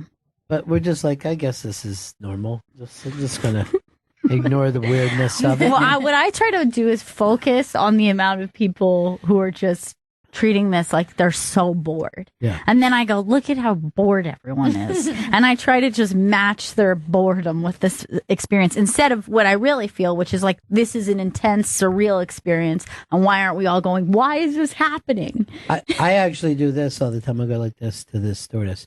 Is this a smoking flight? And she's Does it like, go no, over? sir. I go, I was told this was a smoking flight. And she'll go by who? And I go, my cousin. She told me I could smoke up here. I looked at a thing the other day. I guess it was a commercial or maybe it was but they were putting folk music. There were folk musicians standing in the front of the cabin playing music while you're flying. And I'm like, no fucking thank you. Southwest Airlines is starting that new program, and Southwest is bad enough. You don't get a seat. Do you know what the problem? They think they're great. They are. Southwest is so proud of themselves. We took that to Austin, and Gail and I, Gail wanted to sit next to somebody, so I had to convince the guy in front of us to not take a seat up with 2 spots, and then you're just fucking trying to find a spot. It was a mad dash because it's you're getting on a bus. Yeah, I don't. Or like getting that. on a subway and train. people act like they're better than you because they're in a different boarding number than you. Yeah. There's different boarding group 1, 1A, 2A. Well, what are you getting for that? Why are they in a better group? Just than because you? they bought their ticket earlier. It's not Yeah. That makes them better. I gotta admit. They planned better than we did. But they fucking judge you. Like, they keep coming up and they'll get in your face with a thing. Oh, I'm number I one. love not flying with you guys because of how much attention that you pay to every detail. And I'm just the opposite. I just like, they're changing the place that I'm reading from here to here. That's it. But I don't think I would enjoy. You're so annoying, dude. I don't He's want just to be. giving me a schedule, and he made a big deal about I heard the changing tap. something. Yes, he's slamming shit over there. He's slamming it. But yeah, I would never want the in-flight performance. Like, I remember a few years ago there was that thing where like the cast of The Lion King just like broke out into song, and they were like expecting everyone to be excited, and I'm like, that looks so annoying because you didn't sign up for that. All of a sudden it was just like, Yeah. and you're like, what? People are I trying was to like sleep. that with Iron Maiden was on my flight. And it was like, who wants to jam? I'm going, not me, dude. I want fucking just chill time. I don't want to rock right now. Cats would be terrible. Like, imagine the cast of cats was, and they were getting in your face. I wouldn't mind that. The two little cats are out tonight. He's licking his paws. To answer your question, it's hard for me to imagine. I mean, when we get where we'll have space travel, that'll be the fucking mind fuck of all. You know, that'll be the mind fuck when regular people can go into space. Yeah. That's crazy. I don't know what we're waiting for. Get our ass to Mars. That's what we need to do. Dude, we should have been on this for 40 fucking years. We should be having moon bases. And then another base in between the moon and Mars. This could already be set up right now. We could probably be looking out even further. I'd love to do the show from Mars. Oh, I don't know if I'd like it. I'm more of an Earthling. I'm not a Marsling. I liked Mars 2112. That was a fun restaurant in Times Square. Mars. I forgot about shit. that. Old New York. Except for this fucker brings it up every 5 minutes. It was the worst fucking food and the least fun Mars stuff ever. You're talking to people who've been to Epcot, all right? That was my Epcot. That was, got to play with aliens, and aliens served your food, nice bartenders, and you had a great bowling alley burger. There's a bowling alley in there? No, I just meant the quality of the food was similar to that of a bowling alley. You want your audience to be able to follow along with what you're talking about. And the fact that all he focused on was bowling alley. I remember the I gotta restaurant. say something, Vito. I'm concerned about you. I'm concerned about the way your eyes look during the show. Oh, what do they look like? Well, you just have a lack of going for it. Oh, that's not good. You look like a guy who's being drummed out of the army, if I have to be totally honest. I feel great. What is it, the 1,000-yard stare? That's it. Like, Yeah. Nam would get it. You got the stare. You're not focusing on anything. I feel like I'm focusing on everything, but like maybe I just gotta fix my vision. How can you focus on everything? I gotta. The human eye can't do that. Jed, do you see what I'm saying? Is there any advice that you could give Vito right now? Well, I mean, I think that he was sick, so I know he's been. You know what I mean? What have Like, you he been has- sick he had with? a Maybe little- that's it. Little stuffy nose. No, just a cold. Just a cold. And my- Just the So I'm cold. trying But to a keep lot away of from time, him. to me, sickness just comes from the fact that you're run down mentally. no. I think I just didn't wear a jacket, and that fucked with me. Yeah, but I think it's the jacket of your mind that you took off. But you're fat, so the warmth that should keep you warm. I don't know if that's going to make him feel better about himself. I mean, it's cold as fuck out there. I just got a dad shirt on. I feel fine. You guys do wear the same hoodies, though. I know, but I wore them first, so You it's his problem. invented the hoodie? You guys calling yourself the hoodie crew? No, I'm not part of any hoodie crew. Boys The in the hoodie's hood. been around Boys for a in the while. hood, they call themselves. Boys in the hoods. Hoodies are really popular right now. By the way, that was... Yeah, but they were popular 15 years But ago. right now they're bigger than ever because Carmelo Anthony's been wearing a hoodie in practice. And No. now Eminem fucking I- rocked a look. hoodie every day. He's bigger than Carmelo's ever been. Hoodie Mello's a big thing right now. The hoodie has not been out since I don't know, probably what, 90s till today. I would say the 90s. It has never had a It has downtime. zip to do with Carmelo. He's just one of the last people to put on his hoodie. And he's not even a fucking crowd favorite. I own hoodies. I don't know who Carmelo But is. nobody says Hoodie Gale. Everybody says Hoodie Mello. Everyone is No saying one Hoodie fucking says that. Who says hoodie Is it Black Twitter? Is Black Twitter. It's like- They Black call Twitter him blew up with Hoodie Mellow. Right. Hoodie Mellow. See, that's what I'm talking about, Vito. That's why I'm very concerned with you. I've talked to Jen about it. She's very concerned. I've talked to Gail. Gail's given up on you. Mm-hmm. No, And Chris actually wants you to fail. I've always felt that. It's like good stare off and it's nothing. I'm not staring off. What into can we nothing. do to fucking give you a B12 shot, career-wise? Do you take vitamin D? No. Don't make any That's jokes. not, I don't take vitamin D. I'm vitamin B deficient, and I just forget to take the pills. I don't know. Yeah, what I that- think you need B and D. I think you need the D. Hey, what about you do this? This is Friday, right? Yeah. Thanks, Chris. Take a week and a half, 2 weeks off. No, I'm fine. I can't wait to see you guys on Monday. Maybe you're working too much with that other job and this. I'm gonna be cutting back on the This? weekend stuff. No, the weekend stuff. I'm gonna be Cut cutting- back on this and focus on your weekends. No, the weekend stuff is just for extra money. Chris, how long you give him, you think? If you had to guess before. Is he going to make it to the end of the year? I say he makes it to the end of the year, maybe with a meltdown, but he doesn't not a total full meltdown. I'm saying there will be cracks in the fucking foundation, Like what kind but of he cracks? makes it to the end, like a crazy screaming meltdown, probably against me. I don't think whatever it is, I don't think he's telling us what's wrong. But I notice this, whenever he jumps into a conversation, we end up focusing on Vito. You know? And we don't even do that with Jen, and she's done with her sister. Her and her sister no longer friends. Yeah. What happened? We hear from that other guy we're supposed to run into, Chris? Yes, just hear moments.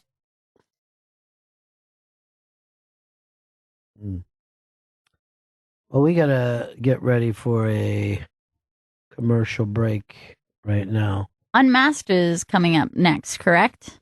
With Gilbert Godfrey. Oh, that's next? Yes. Yes. Well, Gilbert's great. And his new documentary called... Gilbert, a Gilbert Godfrey story. That's an odd title, isn't it? And director Neil Berkeley. It is getting so much love, an incredible It's awesome. amount of love. And the weird thing about it is Gilbert's actually lovable as a person, not as a comedian, but as a person. And isn't it funny, like, when you see people who, like, you think are so brilliant, but then you see them suffer what you would consider the small things in life, just interacting with people. But I also love the fact that you see Gilbert with his sister, and quite frankly, she just about steals the movie. She is, she's passed away, but she had cancer. But then through that, you went back and saw these books of photography that she did. And quite frankly, she's brilliant. But I never would have heard of her before or her work if not for her being Gilbert's sister. Gilbert has two older sisters who just fucking love him. And he loves them and is just like, yeah, I visit my sister every day. Whoever pictured that? You know what I mean? That's crazy. There's a scene that Gilbert is coming back from a cancer treatment with his sister. And they just look like, to me, like two New Yorkers on a bus. You know what I mean? That thing where you just see through these harsh circumstances, them being as tough as it takes to get through it all. It's really, really touching, besides being incredibly funny and also very cringy, like good comedy should be. So that's coming up next, Chris. That's next. Unmasked with Gilbert But Godfrey. why is it hard for you to talk? I have to clear my throat. Of what? Come? No, I'm not sucking dicks back here. I didn't say where you got it from. You Could be put it in yours. yeah, could be yours. You could have kept it from home in a turkey baster. I don't know. Unmasked with Gilbert Godfrey and director Neil Berkeley is coming up next. This is Bennington. Hey, it's the Bennington Show. We're dryly back. I'm Ron Bennington. There's Gail Bennington. Yo, it's so dry in here. I just wanted to also mention next Saturday, the first time I do an hour, come see me do my crowdsource show that I hope to invent in the next week. But it should be a lot of fun. And hopefully some of the guys from the show will be there, not overly eating or drinking. No, I will be there, sober as a judge. Anyway, that's next Saturday. Oh, God. Stop making it about you. Next Saturday, nothing to go do over to with the you. iBang and we'll tweet it out to get your ticket Saturday night. I hope that you guys come out for this. Now, we're about ready to jump into the Unmasked. The Gilbert movie starts tonight in New York and Los Angeles, then rolls out across the country. There's also going to be a Q&A in New York, so if you have the opportunity, go and see it because he's just a hysterical man. That's going to be Is there at the IFC Center. anything else we need to say before we jump into this? We have. No, there's not. Okay. We have nothing to say.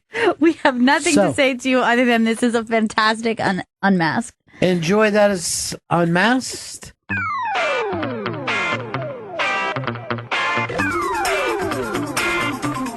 Live from the Village Underground in New York City, this is SiriusXM's Unmasked with special guests director Neil Berkeley, Dara Godfrey, and Gilbert Gottfried. Their new documentary, Gilbert, will be playing in theaters across the country. And now, coming to the stage, your host, Ron Bennington. And Neil Berkeley, Dara Godfrey, and Gilbert Gottfried. Wow.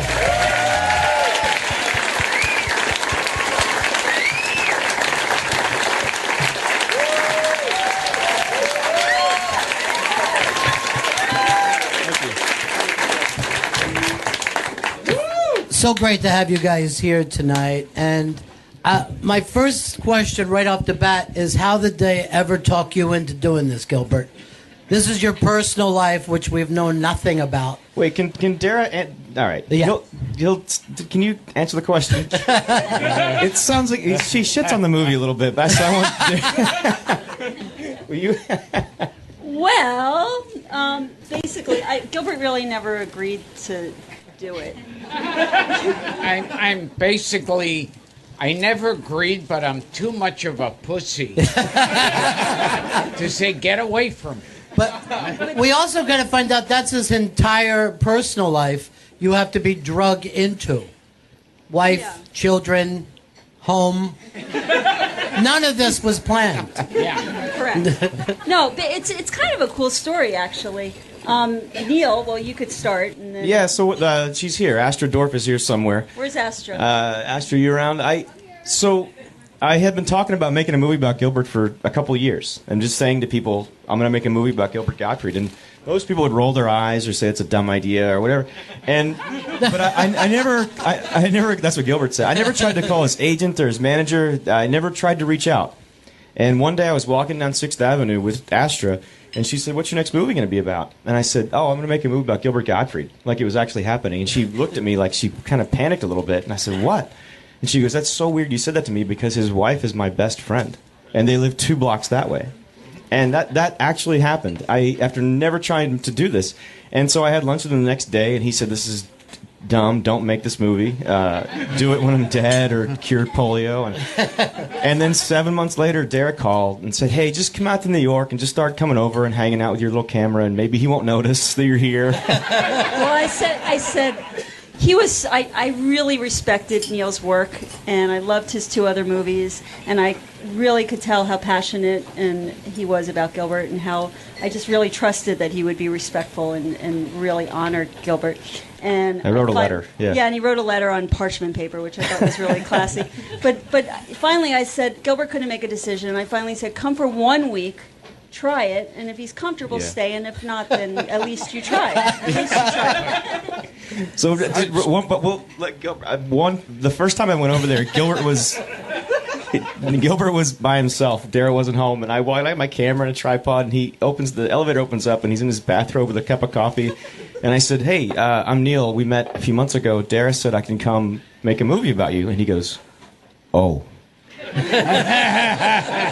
then I said, "Did she tell you?" And he goes, "No." And then he turned around and just walked away. And that's the end of the movie. It's unbelievable, folks. It's a beautiful, beautiful film. It gets to the point. Not any wasted build-up. Yeah, because Neil had said to me, he goes, "I've always wanted to make my dream has been to make a Gilbert Gottfried documentary." And I said, "Well, you should set your dreams a lot higher." Maybe start off with a Yakov Smirnoff. Right. But Yakov is so excited to hear that right now. He's ready to do it. But, you've always been so private about your personal life. I think that we all just assumed that you were a pervert. You know what I mean? We thought Gilbert has something to hide. And yet... This film doesn't mean I'm not a pervert. And yet you have an incredibly sweet family. And it's kind of a swerve. It's almost like Sixth Sense. Like you just can't believe this is Gilbert's life. Neither can he. Now, you also right away talk about in the film that it seems odd to you as well that you have a wife and children. Yeah, I say in the film, and I mean it. It's like a Twilight Zone episode. It's like those ones where it's like, where am I? Well, you're in the White House, sir. And what am I doing? Well, President Washington, you're... And so it's one of those where you just wake up and everything has changed. Right. Dara, is that easy for you to hear, or do you think to yourself, I thought we built this together? No. Of course, no. I mean, that's who Gilbert is. Yeah. Of course. I knew it. I mean, we've been together over 20 years. He's not going to change. But there's a great scene where he's on Howard, and they're like, we understand that you have a girlfriend and you're married and she's going to have a baby. And this is all 10 years in. That's the way the movie starts, with that clip. That was our roadmap. We said, okay, let's just put that in the beginning and then let's answer all those questions that Howard wanted to know. Right. So that's really what we tried to do with the 90 minutes. But that's Howard knowing you for at least those 10 years, if not more. That was like the most uncomfortable I was ever on that show. Yeah. It's like... Which is hard to believe, considering some of the things you've done on that show. But that's what makes you uncomfortable, something kind of sweet and good. You don't want to ever share that. No. No. I'm not going to share it now. The movie's out. It's called Gilbert. You can see all about him and his life. At IFC Center on Friday. This is amazing, too, that this is being released to theaters. That's I mean, a lot of people are doing these things that are going to streaming services or TV, but you get this released in theaters. Yeah, it'll do everything by December. Everyone will have it in the world. But this weekend, Friday, I'll do the plug real quick. It opens in New York at IFC Center. Gilbert and I will be there with Dara, and Ira Glass is going to moderate our Q&A. Please come on out. And then it'll open in LA the weekend after, and like 15 or 16 other cities, and then everyone will have it. But yeah, we premiered at Tribeca, so it's a big deal. Well, you premiered to Tribeca to raves. People were going crazy for this right away, and like I said, it's one of those documentaries that I think is going to catch everybody by surprise, because it wasn't like, they didn't have the same idea that you had. Let's do a documentary. It's not like you're Bill Clinton or something, People weren't overly curious, but it's stunningly. It's That's what the poster says. Yes. This is the movie you never wanted to see, really. But it's great. But, Neil, I'll ask you this. How long were you shooting before you start to say to yourself, okay, I see this coming together. I see. I live in LA, and so I moved to New York, and I slept on my buddy's couch, and I shot for about 7 months. And we went to 15 cities. We went to Toronto and Mexico. I shot with Richard Belzer in France. So it took 7 months, and probably 3 or 4 months in, that's when Gilbert started to open up a little more, and we could kind of see the light at the end of the tunnel. But some of the things, the end of the movie happened the first week we shot. So it was we saw things, but all the puzzle pieces had to come together. You discovered a lot of stuff that you didn't. I had no idea. So when I started making the movie, I didn't know Gilbert had. I knew he had a wife. I didn't really know Dara very well. I didn't know he had sisters. I didn't know he walked to their houses every day and was this really devoted family man. I didn't realize he was going to clubs every weekend, still hitting the road. There's so much that I had no idea. I just went there and hit record and saw what happened. And the first real connection, and Neil will back this up. He one time said to me, because I wouldn't even talk to him most of the time. and he said to me, goes, on my phone, on the internet, I found a picture that they say is Marlon Brando blowing Wally Cox. These are documentary filmmakers' trade secrets, so don't let this out. I actually want to see that film. He was the voice of Underdog. If you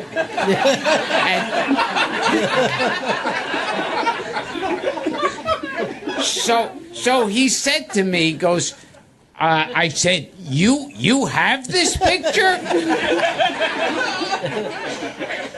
And he said, yeah. And he goes, why? You want to see it?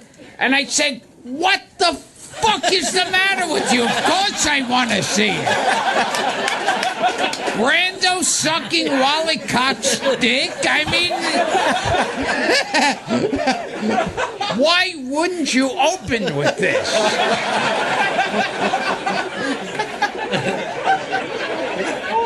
You had that next to a contract. Yeah, that's how I got him to sign. But now, you did get to see it, right? Is it? It's a photo. Yeah. And it's a long object, dick-like.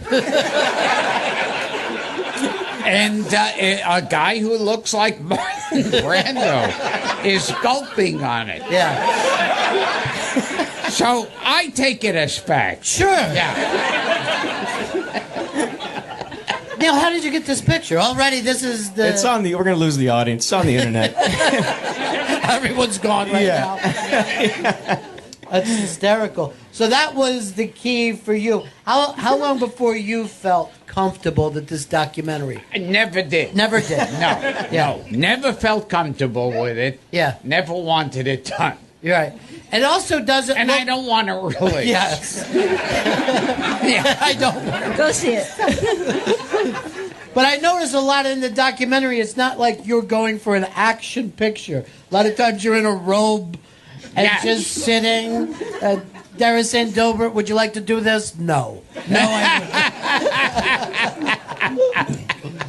I also picked up on this, Dara, that you say I love you to him quite a few times. Does he say it back? We have kind of our own language. Yes. Well, the movie ends with Gilbert's version of that. Yes. I won't give it away, but he has a way of... I've picked on it. He has a way of showing... The one thing I'll say is, when people see this movie, especially women just in relationships, they get really envious of how much they laugh together. There's a moment in the movie where I was over at their house one day, and Gilbert was gone, and Dara said, hey, do you want to hear some of Gilbert's love notes? And I was like, yes, of course, please get them out. And she goes, and she's not giving it away at all. She goes over and pulls out these cards, and she reads, and she goes, this one says, happy anniversary, I hope you have a wonderful day. And then in Gilbert's scribble it says, Dara, go fuck yourself 500 times. It's beautiful. It really is. It's a lovely, lovely Kind of sentiment. brings a tear to your Yes, it does. Actually, the best part Dara, about yes. this, Derek corrects herself because it actually says happiness on your anniversary. So it was a card, not It's from a from the dollar husband to store. a wife. Yeah. It was a card from a friend to a couple that he probably got at the dollar store. Yeah, it's from the dollar store. There are also scenes in the film about your travel practices where you don't exactly go first class a lot when you're on the road. Yeah, I take these buses. The megabus. Yeah, and yeah, I travel out there that way. For people not like they run from like New York to D.C. to Philly to Boston, and they run out of Chinatown. People will call these the SARS buses. It's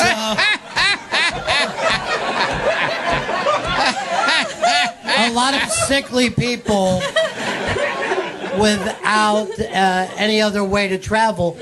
But you do that for what reason? Yeah, I'm a cheap fuck. So Derek, I said, I'm going to go to Philly with Gilbert. And she goes, okay, you need to get a megabus ticket. I said, what are you talking? Are you serious? She goes, yeah, get a megabus. And she goes, but don't tell Gilbert I pay the extra $3 so he sits in the front row by the window. There's And an we get there. upstairs so we can look out the front.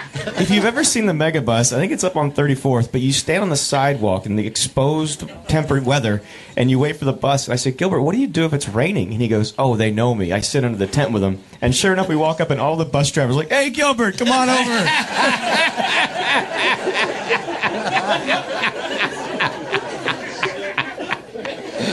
And you've got a lot of other comedians, actually some of the funniest people in the world, talk about Bill Gilbert. Burr, Jay Leno, Jeff Ross, Dave Attell, Alan Zweibel, Richard Belzer, Howie Mandel, Jay Leno. I'm going to forget someone, but...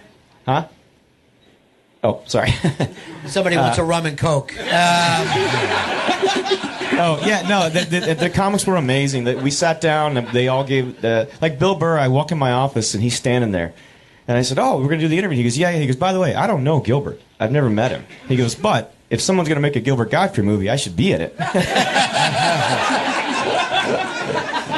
One real quick about the megabus. And the first time I heard Gilbert's real voice, we rode the bus to Philadelphia, and I get on the bus, and I'm like, oh, it's going to be boring because he's not going to talk to me. So we shoot for like 10 minutes, and then I put the camera away. And this really pretty girl sits next to me, and I'm like, oh, great, I'll just talk to her the whole time. So I talked to her on the bus, and we said goodbye when we got to Philadelphia, and he goes, before we go to the hotel, he goes, hey, you should give me your phone number in case something happens. I can call you. And I go, okay, when I get to my room, I'll call you, and that'll be my number. If you need me, just hit the number and call me back. So I called him, and when you talk to Gilbert on the phone, he doesn't say goodbye. He's just gone all of a sudden. But this time he was lingering, and I was like, what's he doing? Why does he want to talk to me? And all of a sudden he goes, okay, so are you going to fuck that girl on the bus?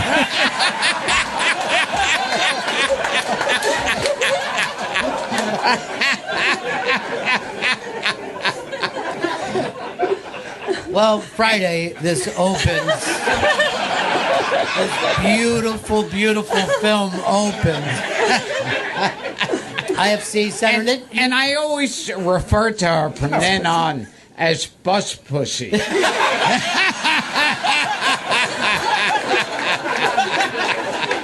was a running joke. Yeah.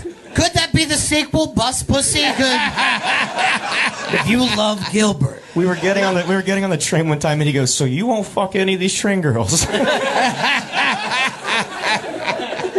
See, train pussy's different from bus pussy. What was it like for you to hear these comedians talking about your abilities? Is that easy for you to let in? Yeah, it was kind of like when Patrick Swayze sees his own dead body in Ghost.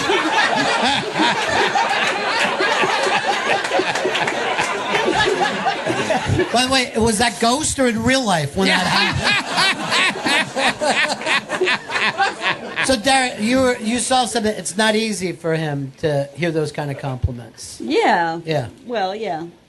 But I mean, it's better I guess compliments are better than insults. So Right. yeah, sure. When I met the comics, every one of them, as I would leave, like I'll never forget Jeff Ross. I interviewed him the day Gary Shandling died, and I'm leaving, and he's standing in the doorway, and he goes, "Hey, don't mess this up.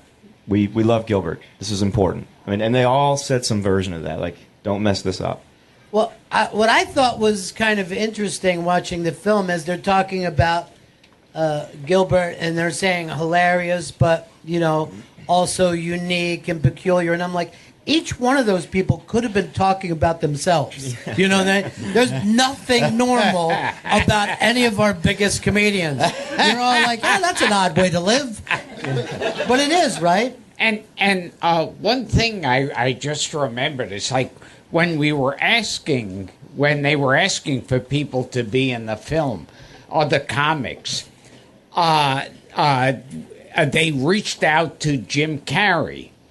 And Jim Carrey's reason for not doing it was he was on trial for killing his ex-girlfriend.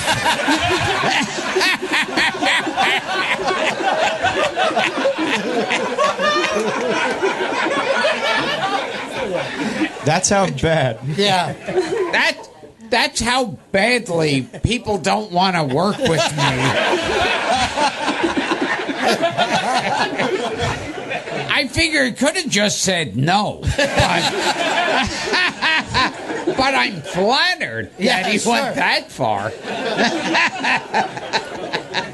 That is, well, I'm going to stay away from it because he's already being sued. Why follow that down? But these were amazing acts. And I heard from someone who just talked to Attell, who just saw the movie the other day, and was blown away by it. And I've watched it twice now. And I was just stunned how great it is and how the whole thing just came together. What's it like to look back at your career, Gilbert, with... And I'm going to ask Neil in a moment about getting tape from all these great, great moments. But what is that like for you to see yourself as a young man and you're killing, and 10 years later you're somewhere you're killing? Is that something you can allow to come in? To me, it's like what I envision hell to be. Like you die, and then you're seated somewhere, and they go, "Okay, this is your life here, and you're going to be forced to watch it." You couldn't enjoy. You can't enjoy it at all. Yeah. I was like, I've seen it about 3 or 4 times, and I cringe each time. It's painful for me. Can you go say, see hold it. on. Can you say, but it's... But you like the movie. Yes. Come on, Gilbert. I was fucking watching Colbert going, God damn it, don't do the hell thing, because it makes me... Someone called me last week and they go, boy, Gilbert really hates this movie, doesn't he? But I will say this. I think at Gilbert's most uncomfortable is where he's at his funniest. As we were just coming down the steps here, and you have to walk down the steps to get into the Village Underground, Gilbert is saying, this is the worst moment in my whole life. So I think it might be a tad overblown sometimes with your complaints. You asked about footage. There's footage in the movie. Of course, we show all the stuff from the career and all that, but there's footage in the movie of Gilbert and his mother and grandmother and 2 sisters in New York in the 90s. So one reason I'm so happy I got to do this is when you watch it, you'll meet a woman named Arlene Gottfried, and that's Gilbert's sister, and she is one of the most special, beautiful human beings that's ever lived. And she's a 4 times published photographer who took pictures in New York and the Lower East Side, like when it was like bombed out Berlin, just scary. Beautiful, beautiful book. So do yourself a favor and look up Arlene Gottfried tonight and look at her photography. She's amazing. I was on the internet one day. I was like, I saw a short film about her, and there was footage. And I called her and I said, Arlene, what is this footage of you and Gilbert in the 90s? And she goes, oh, I used to carry a VHS camera around. And I was like, I'm making a movie about your brother. Can I have that footage? And she goes, yeah, of course. But, yeah. You could say, at the risk of offending Gilbert, she steals the movie because there's things about her that are just mind-blowing. Yeah. And the connection that you guys have is mind-blowing. And again, that's something that we never thought of with Gilbert, of here is a guy who is not only loved, but really knows how to show love and devotion. It ruins everything. It ruins everything. I think Gilbert, I think you would agree that having Arlene's moment is. Yeah, that was one of the few moments where I thought, I'm glad this film got made just to show her. Yeah. And that she got a chance to see it. Yeah. Yeah.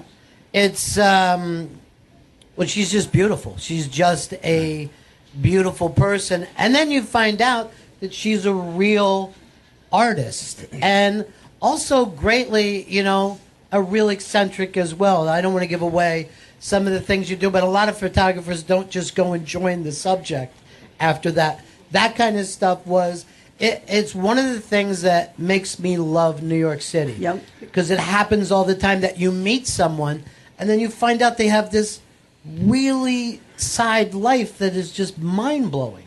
And when I made it, I went into it and I said, this is going to be the Broadway Danny Rose. This is going to be a New York moment. Like, New York's a huge character. The music is jazz. It's, he was born in Coney Island. And his sister, she passed away a couple months ago. And she was honored on the front page of the New York Times and a big spread with all her photos. And I realized that's why I made this, because, I made this document for her and also for Gilbert, because, you do this. Usually these things happen after someone passes away. So I wanted to do it now when they can enjoy it. And she got to see it. I got to sit in a room with her and watch this, and she loved it. And I'm really thrilled that I got to do that. Yep. it's really wonderful.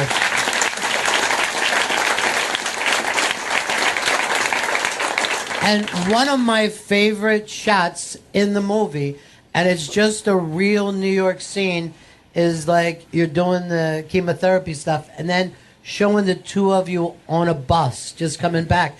And it's like everything that's really great and really hard about New York is in that one scene. And if you keep your eyes open in this city, there's always something like that going on, you know. Thank you. It's an amazing, amazing thing, and I'm so glad that you were able to do with that. And I'm completely interested in her work now. Yeah, as well. I told Gilbert one day, I said, you know, you're just like a classic New Yorker, and he goes, you mean Jew?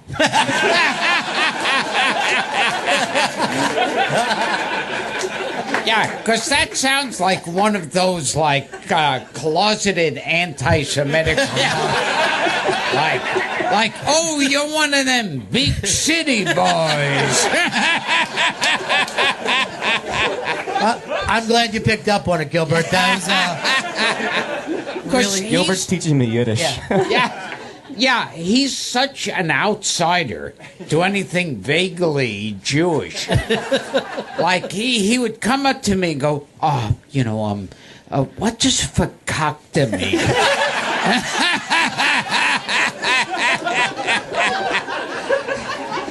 And then he was at my house yesterday, and he was looking at something. There was like some little toy, a dreidel, and he was holding it like if a caveman.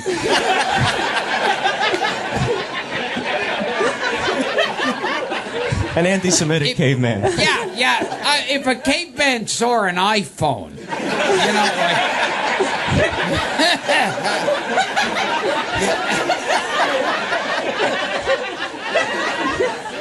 And he was like, what is this? Do you spin it? You know.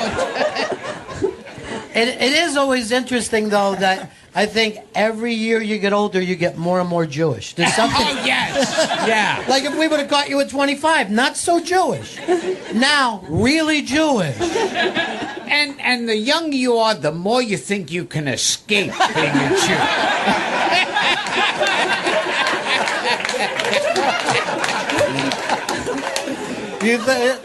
It's like the Peter Pan syndrome. Not me. It's not going to happen to me. So at a certain point for you, in your career, when did you feel like, okay, this is the career I kind of wanted to have? Because you've had some amazingly high marks, but you're still out there slugging it out on the road. But at what point did you think, okay, they'll do a film about my life, and look, we'll pack a place out for people. These people haven't even seen the film yet, but are interested. That's why they're here.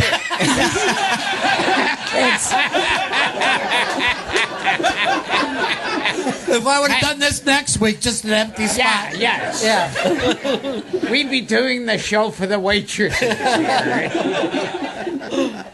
But at what point did you say to yourself, okay, this is a real show business career? Because you have one. And you were a kid who grew up loving show business. Yeah. And it was, it's funny because, like, the more and more I'm in the business, the more and more I feel like, and I know a lot of people in the business have this feeling like one day the gig will be up, Right. the jig will be up. It's like you're getting away with something. Like, I feel like show business is a party I snuck into, and any minute a guy will come over with a clipboard and say, your name's not on this one. There's a part of this film, and if anybody has to deal with it, it's Dara, but Gilbert brings things home from every hotel and motel. What kind of stuff is he? Oh, wow. Yeah. Well, he's got a routine. He checks into a hotel, and the first thing he does is he goes to the front desk and he asks for extra. Do you happen to have any extra toothbrushes, toothpaste, shampoo, conditioner, sewing kits, Yeah. shower caps? I had mouthwash. found out. I was already, like, my thing used to be, I go into the room, first thing I do is go right to the bathroom and, like, say, okay, skin lotion, shampoo, conditioner. And then I would see these little signs said, did you forget anything? And I thought that was a whole new world. So when we moved in together, he used to have a 2-bedroom apartment. The entire second bedroom was filled with huge boxes of all of these things from hotels. And he had Eastern Airlines soaps. He had, like, the little Pan Am soaps. I mean, it was a collection like you wouldn't believe. A collection is a nice way to put it. Yeah. I had soaps from the Spruce Goose. We went to Big J. Ogerson's house one time, and I shot this. We couldn't put it in the movie, but we go in, and Jay goes, Gilbert, you want a glass of wine? And he goes, yeah. He goes, do you have a cup? You have, like, a paper cup? And he goes, yeah. So he cleaned out a Starbucks cup, and he goes, fill it all the way up. And he fills it up, and he goes, okay, do you have a lid? And he puts the lid on, and he goes, okay, now tape that up and put it in a bag. And Jay goes, are you getting this wine to go?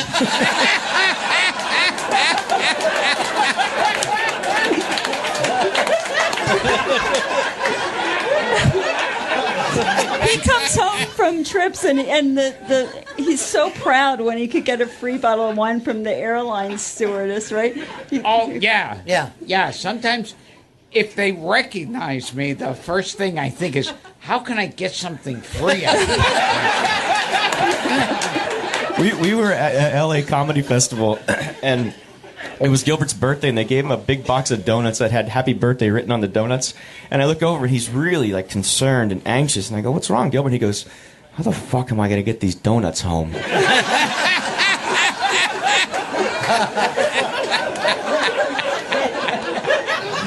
Now, in the meantime, he has this beautiful apartment. The elevator opens right into it. It's just gorgeous. It's very, very nice every way around. Dara, would you be living in that apartment if you had never met her? No. No.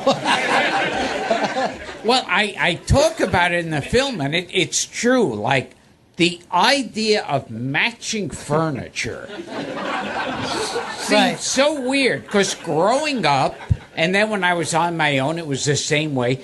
But just even as a kid, I remember there would be like one chair, like at the kitchen table.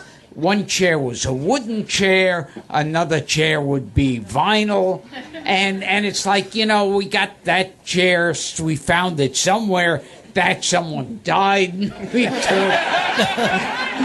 And the idea of matching cups and glasses and silverware was something I couldn't imagine. It's true. It does happen, Gilbert. You can. I mean, I don't know how to tell you this because of the way you get soap and shampoo, but there's a place called Dwayne Reed. I just want to take you in there, show you around. But Tara, you allow him to do that. Definitely. Yeah. So actually, the soap story. Back to the soaps. Yeah. When you were moving out of your old apartment. Oh, I asked my sister, because Dara said we can't ship all these soaps to the new apartment. So I had all these tiny. They used to have soaps on planes, like individual soaps. And I had all of these like soaps that were about an inch big. And that you could wash your hands once. And they were gone. So I said to my sister, I said, do you need any soaps? and she said, well, I could use soap, but I don't want those tiny ones. So I took a bunch of unwrapped them, and then I stayed up the whole night. It's true. Holding them under hot water. And with all my might, pressing them together. And they came out pointed at different sides. Like, it looked like some weird, black magic. He showed up with a garbage bag, like a huge garbage bag full of these soaps that he stayed up all night making. And he brought it to his sister on Mother's Day and said, here. Oh, someone's going, oh. It's a horrible present. It's sweet, right? Well, you saved $1.79, so it's Yes. But is this like an urge that you couldn't walk out and leave that shampoo and soap behind? Right? No. You can't do it. Yeah. That I don't understand. Yeah. I was at some event a few years ago, and I remember someone came over to me and said that she worked for the Amsterdam News. And that was a newspaper in Harlem that came. And I remember standing there with her going, I wonder if I should ask her for a free subscription. If there's ever anything being shot, I never got to shoot this, and it really bums me out. But if there's ever production around town, Gilbert will walk and just kind of linger around till someone says, hey, Gilbert Gottfried, and he'll go, hey, where's craft service?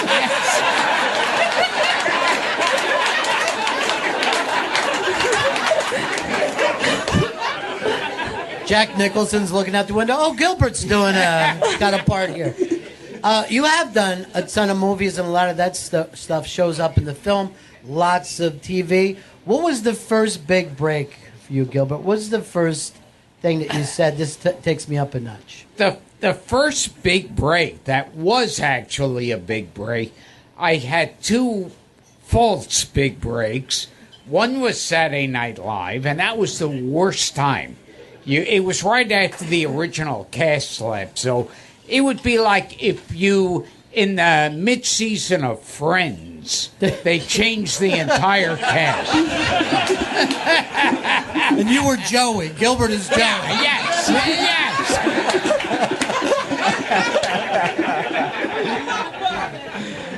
And so they hated us before we got on the air. And then the next one was Thick of the Night. I remember Thick of the Night. Yeah. It was you and Belzer were on there, right? Yeah, and it was Alan Thicke's talk show, and they said it was going to knock Johnny Carson off the air. Yeah. And if you notice, Johnny Carson's not on the air now. So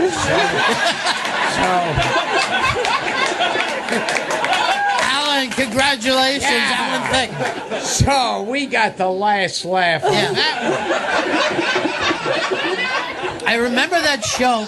They really didn't even define your role. It didn't seem to me like I Oh, it was changing Yeah. like in between commercial breaks.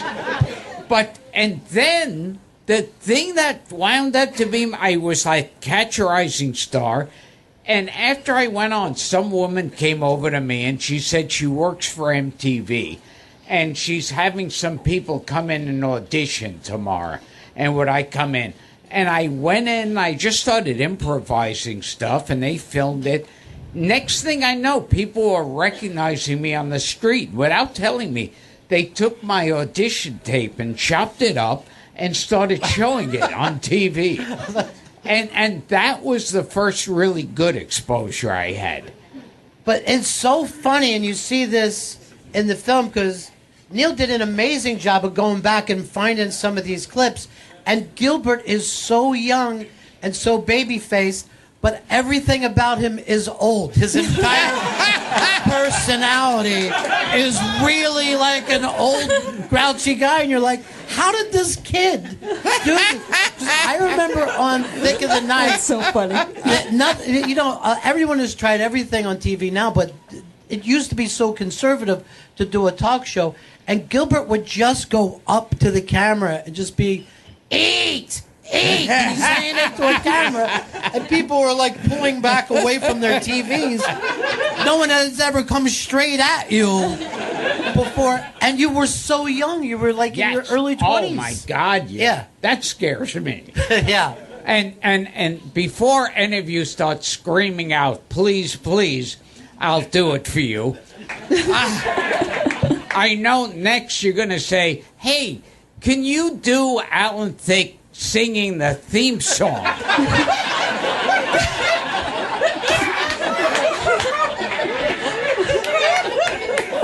That he wrote and composed for Thick of the Night. Okay.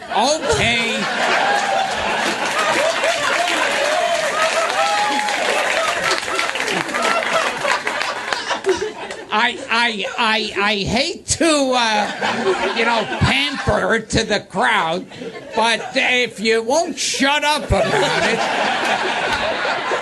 it, it was, Mama, don't leave the light on, I'm on the road tonight.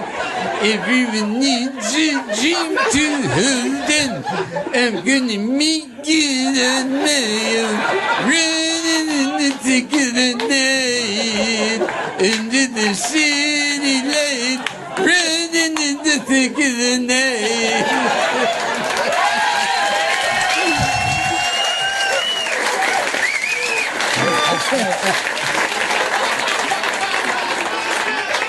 How is this show not still on? It's just amazing to me. You also catch some of his more controversial moments, including when you talked about Pee Wee Herman on TV. And again, you know how a lot of times you look back, we thought that was shocking then, but not so much now? No. It still would be shocking on TV today to do that bit. Yeah, I said I really sleep better nights knowing Pee Wee Herman's been arrested. If masturbation's a crime, I should be on death row.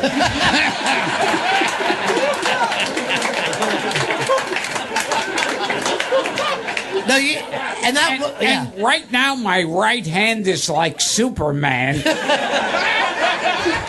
I can take charcoal and crush it into a diamond.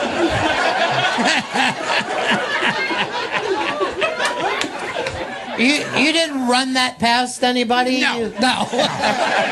Primetime TV, everybody watching. And how did they know he was masturbating? Did they dust for prints?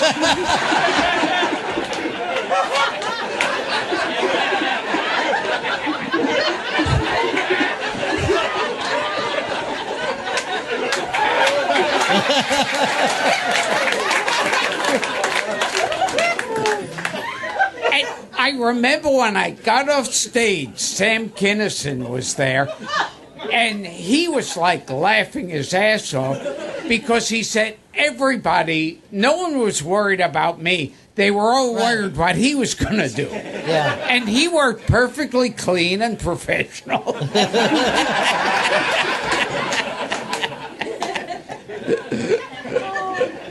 Is there an excitement to bringing that kind of shock to America? Like, does it feel good to know that you got one past them? Oh, yeah. Yeah. Although it didn't go past that. I think someone had told me they added the 5-minute delay on the Emmys after my performance, which I'm very proud of.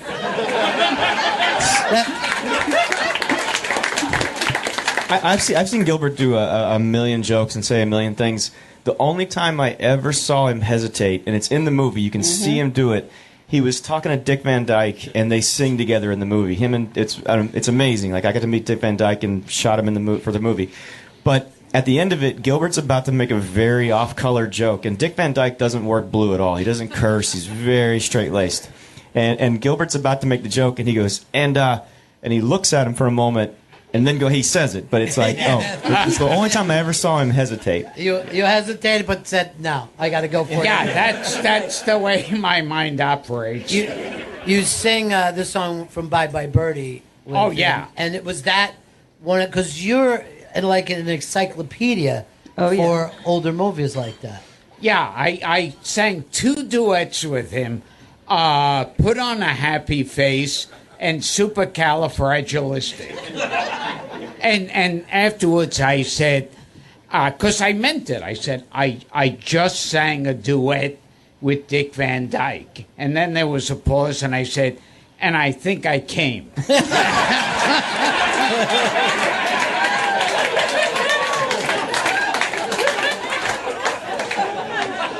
He seemed to be in good spirits about it, though, right? Don't you think? Yeah. Well, you do your podcast. You bring in some of these folks from show business from over the years.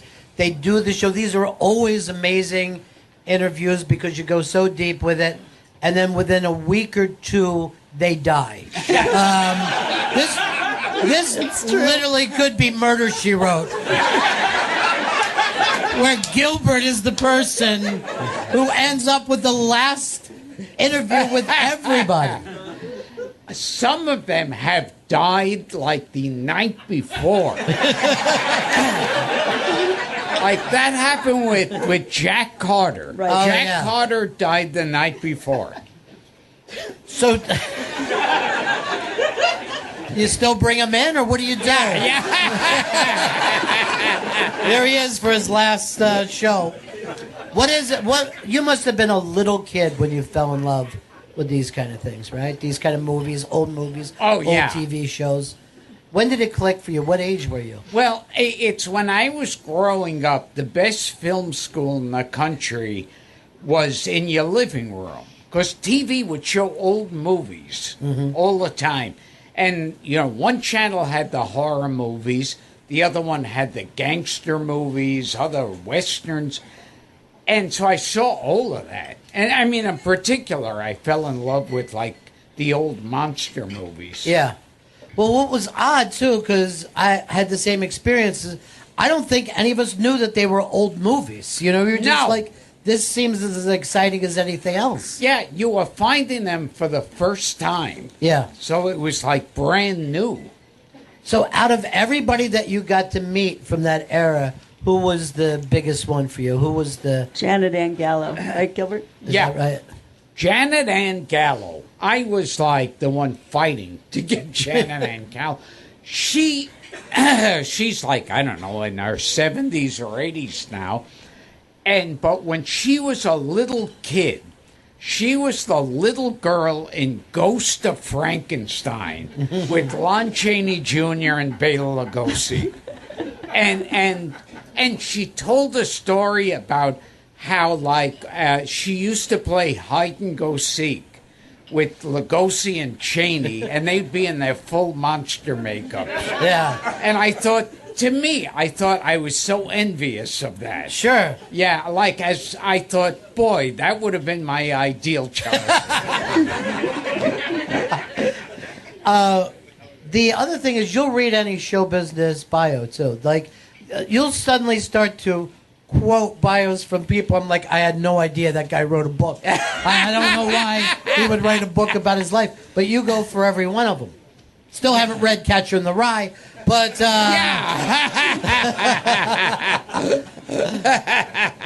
That was how I would get Gilbert warmed up, like that story about Marlon Brando, because I learned that I could relax him if I would tell him a dirty story or like celebrity gossip. Gilbert loves celebrity gossip. When we traveled, I'd get him like trashy tabloid magazines because he loves it. It's like practically on every episode of my podcast, I'll bring up both Cesar Romero and Danny Thomas. Yep. there is a part in the movie, and I don't want to give it away too, where you're at St. Jude's, and Danny Thomas, of course, reminded me because this is this hospital that Danny Thomas started, and you have to follow a night of people who've been through a lot of stuff. And again, I didn't know how it would work out. I don't even want to give it away for people. It's really uncomfortable. But but there's nothing about you who goes, all right, this is a different kind of room. I better watch what I say. Yeah. You just go for your act. Yeah, I was worried before because I thought, because there was a guy right before I went on who was talking about how his daughter was diagnosed with cancer and talking about having to drive her for treatments. And I thought, oh, God, in anything I do now is going to be suicide.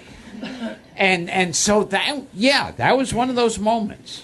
Well, you know, your sister in the film, and as well, of course, as real life, is going through that. But she brought up about how you could make her laugh through all that. And I don't think it was a comfortable thing for you to be there at all yourself. Yeah, no, that was horrible. Yeah. Yeah. But there was nothing that was going to keep you away from being there. Yeah.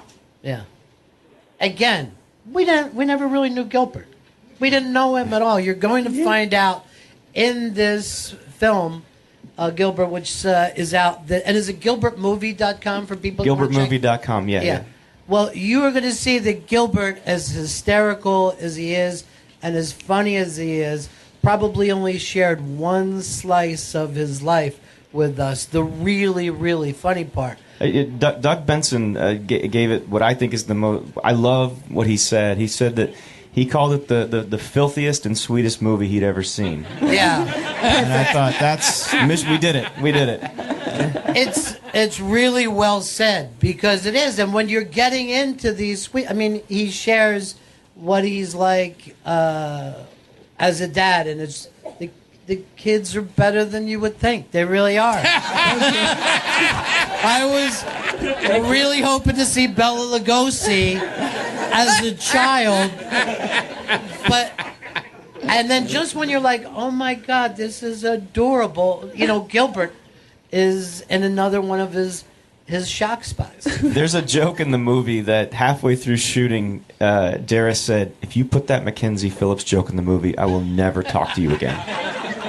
And I said, we'll talk after you see the movie. Yeah. And it's in the movie. To me, it's like it's the most Gilbert joke that he does on stage. I wasn't happy about Dara hates it. Yeah.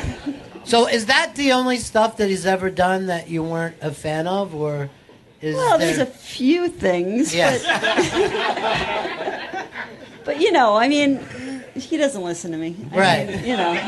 So you definitely understand when people say that they're offended. It scares me sometimes because I don't want him to get in trouble. You know? Yeah. Well, you're a little late with that. With that hope. And that is, again, you want to see the movie because everybody remembers when Gilbert took the full brunt of the world. It was just his time.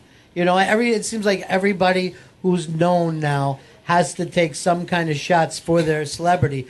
But you get to see a little more what it's like to be in the middle of that firestorm. And what's interesting to me is how much the rest of us kind of move on to the next thing. I mean, thank God we have Harvey Weinstein right now, but that's not going to last either. And you know, during the making of this film, he was grabbing my ass.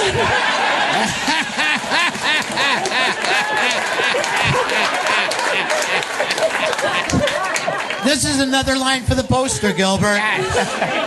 And I had to blow him at one point, but he said that's the way to get into theaters. So I said, hey, take one for the team.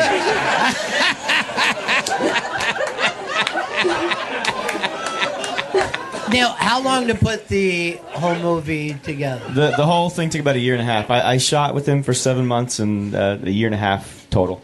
Yeah. And when the shooting part of it was over, did you miss him, Gilbert? No. I did. That's not entirely. There was a couple times where I would get a phone call from Gilbert, and I'd be at the editors, and I was like, "Oh, Gilbert's calling," and he would remember things that he wanted to talk about. I did go back, and there were a few things that are in the movie that he thought he should say. So, I thought one of the great scenes in the movie also is when you went back to your old neighborhood. It's always interesting to see that how connected you still are with that life there, even though you hadn't been back in a while. What was that like for you? Well, that's like when you go back to places like from your childhood. In one way, it's like it was yesterday, and in another way, it was like 1 billion years ago. So it's that weird connection, and always, I don't find anything happy about it. Like look at when it's always like depressing. Yeah. Did it feel depressing to you when you were a kid, or because I know think so? Yeah. Yeah. But because I know that you were somewhat of an outsider, you didn't like school, you didn't have a bedroom of your own. Slept in the living room. Yeah, slept in the living room in front of the TV. I mean, it kind of makes sense that you were in this weird training that you had no idea was going to take care of you the rest of your life. And in fact, what shows what a weird kid I was and how I got into old show business so deeply.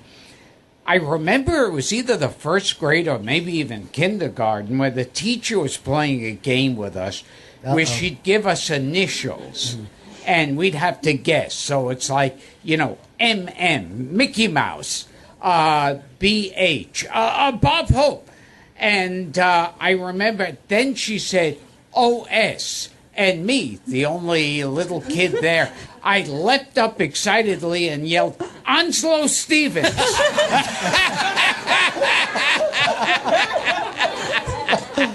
The oldest little kid in the world. Yes.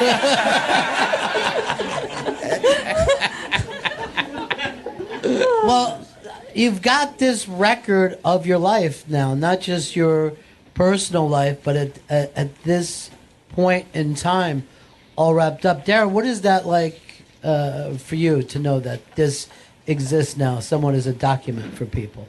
I think it's great because I feel like Gilbert was kind of one-dimensional in a way. Like people would always ask me, does he really talk that way? That's all they knew. So the fact that it sort of shines a light on this other part of him, I think it makes him even... Also, like the whole comedy and tragedy thing, it sort of makes you understand a little more about why, he says what he does. Like, it's not because he's, evil or anything. It's because this is how he deals with tragedy through comedy, sure. Right? I mean, the masks, right, Gilbert? I've always said, like, there's the comedy mask that's smiling, and the tragedy mask that's crying. And like nowadays they go, oh, why are they together? That's so offensive. How can that mask be laughing when he's in such pain?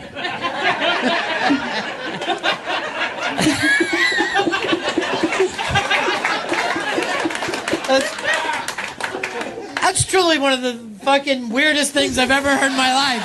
And it just, I will never forget it now. And when she said one-dimensional, it reminded me of a story when they were considering me for the parrot in Aladdin.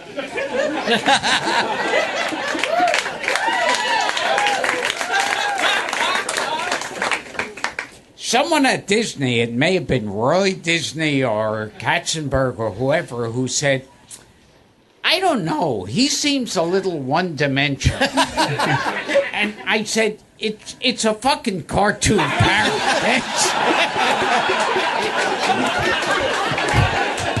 You don't need Daniel Day-Lewis.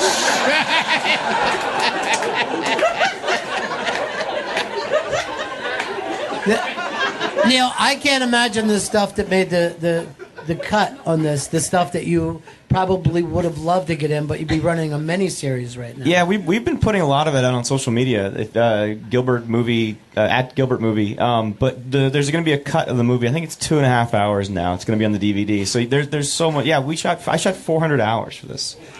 So there's a ton of stuff that didn't go in, and that's really painful to take those things out. But there's a million great things that will show the world eventually. But yeah, that is great. But I also have to tell you, there's a real flow to the movie. Thank you. Like, it's a really great ride to watch this movie and to know that this really has been one of the funniest people of our generation. It's just amazing. Everyone says this, Yeah. but please go. You're here at a live event. Go see it at a theater with people because you feel that laughter. There's a moment in the movie where these Nazis show up. And it's about 21 minutes in, and the whole time I'm like, wow, they're laughing, and they haven't even seen the Nazis yet. You got to see the movie. Because I was booked at a club in Chicago, and it was at a resort, and in this hotel, they had one entire floor that was for, war reenactments. Yeah. Every war you can imagine. Yeah, like Civil War, Korea, Vietnam, World War I, every war. And so I immediately rushed to World War II. And these Nazi officers saw me, and they ran over excited, going, "Oh, Problem Child was my favorite movie."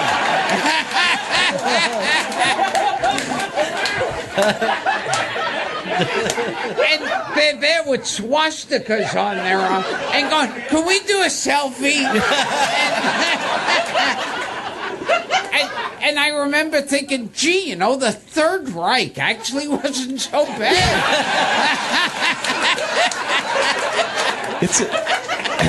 It's a crazy scene. I remember after I showed Gilbert the movie for the first time, he walks out of the room, and I'm like, oh, I wonder what he thought. And he walks over and goes, boy, those Nazis were a gift from God. There's no other way to sum that up, is there, folks? Those Nazis were a gift from God. Gilbert Gottfried, everybody. Dara Godfrey. Neil Berkeley, thank you so much for this. Can I say thank you for doing this? Thank you. We've done a ton of press and a ton of things, but this has been so fun. Thank you so much. Thank you for coming out and doing this. And I'm on stage, the Comedy Cellar. This is fucking blowing my mind. And since everybody is comedy fans, another reason that you'll want to see this film is in the film, Artie Lang is still alive. And it's amazing. It's amazing that you're able to capture that. Thank you, everybody. Thank you so much. And Artie will be there on Friday night.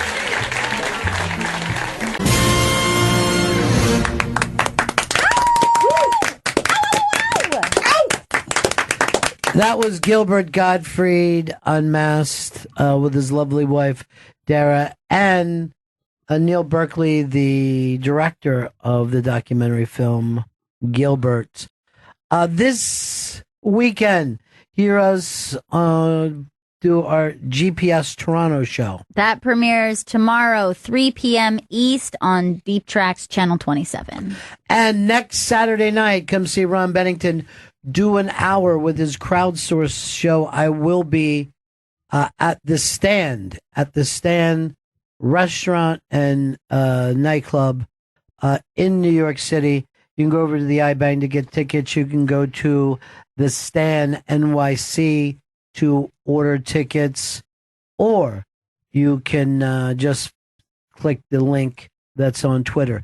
That's it for us, everybody. Thank you for a great week. And it was so fantastic to hear that Gilbert Unmasked. And we'll see you all again in 1974. Ladies and gentlemen, the evening is over. We hope you all enjoyed yourselves, and we'll see you all again in 1974. Good evening!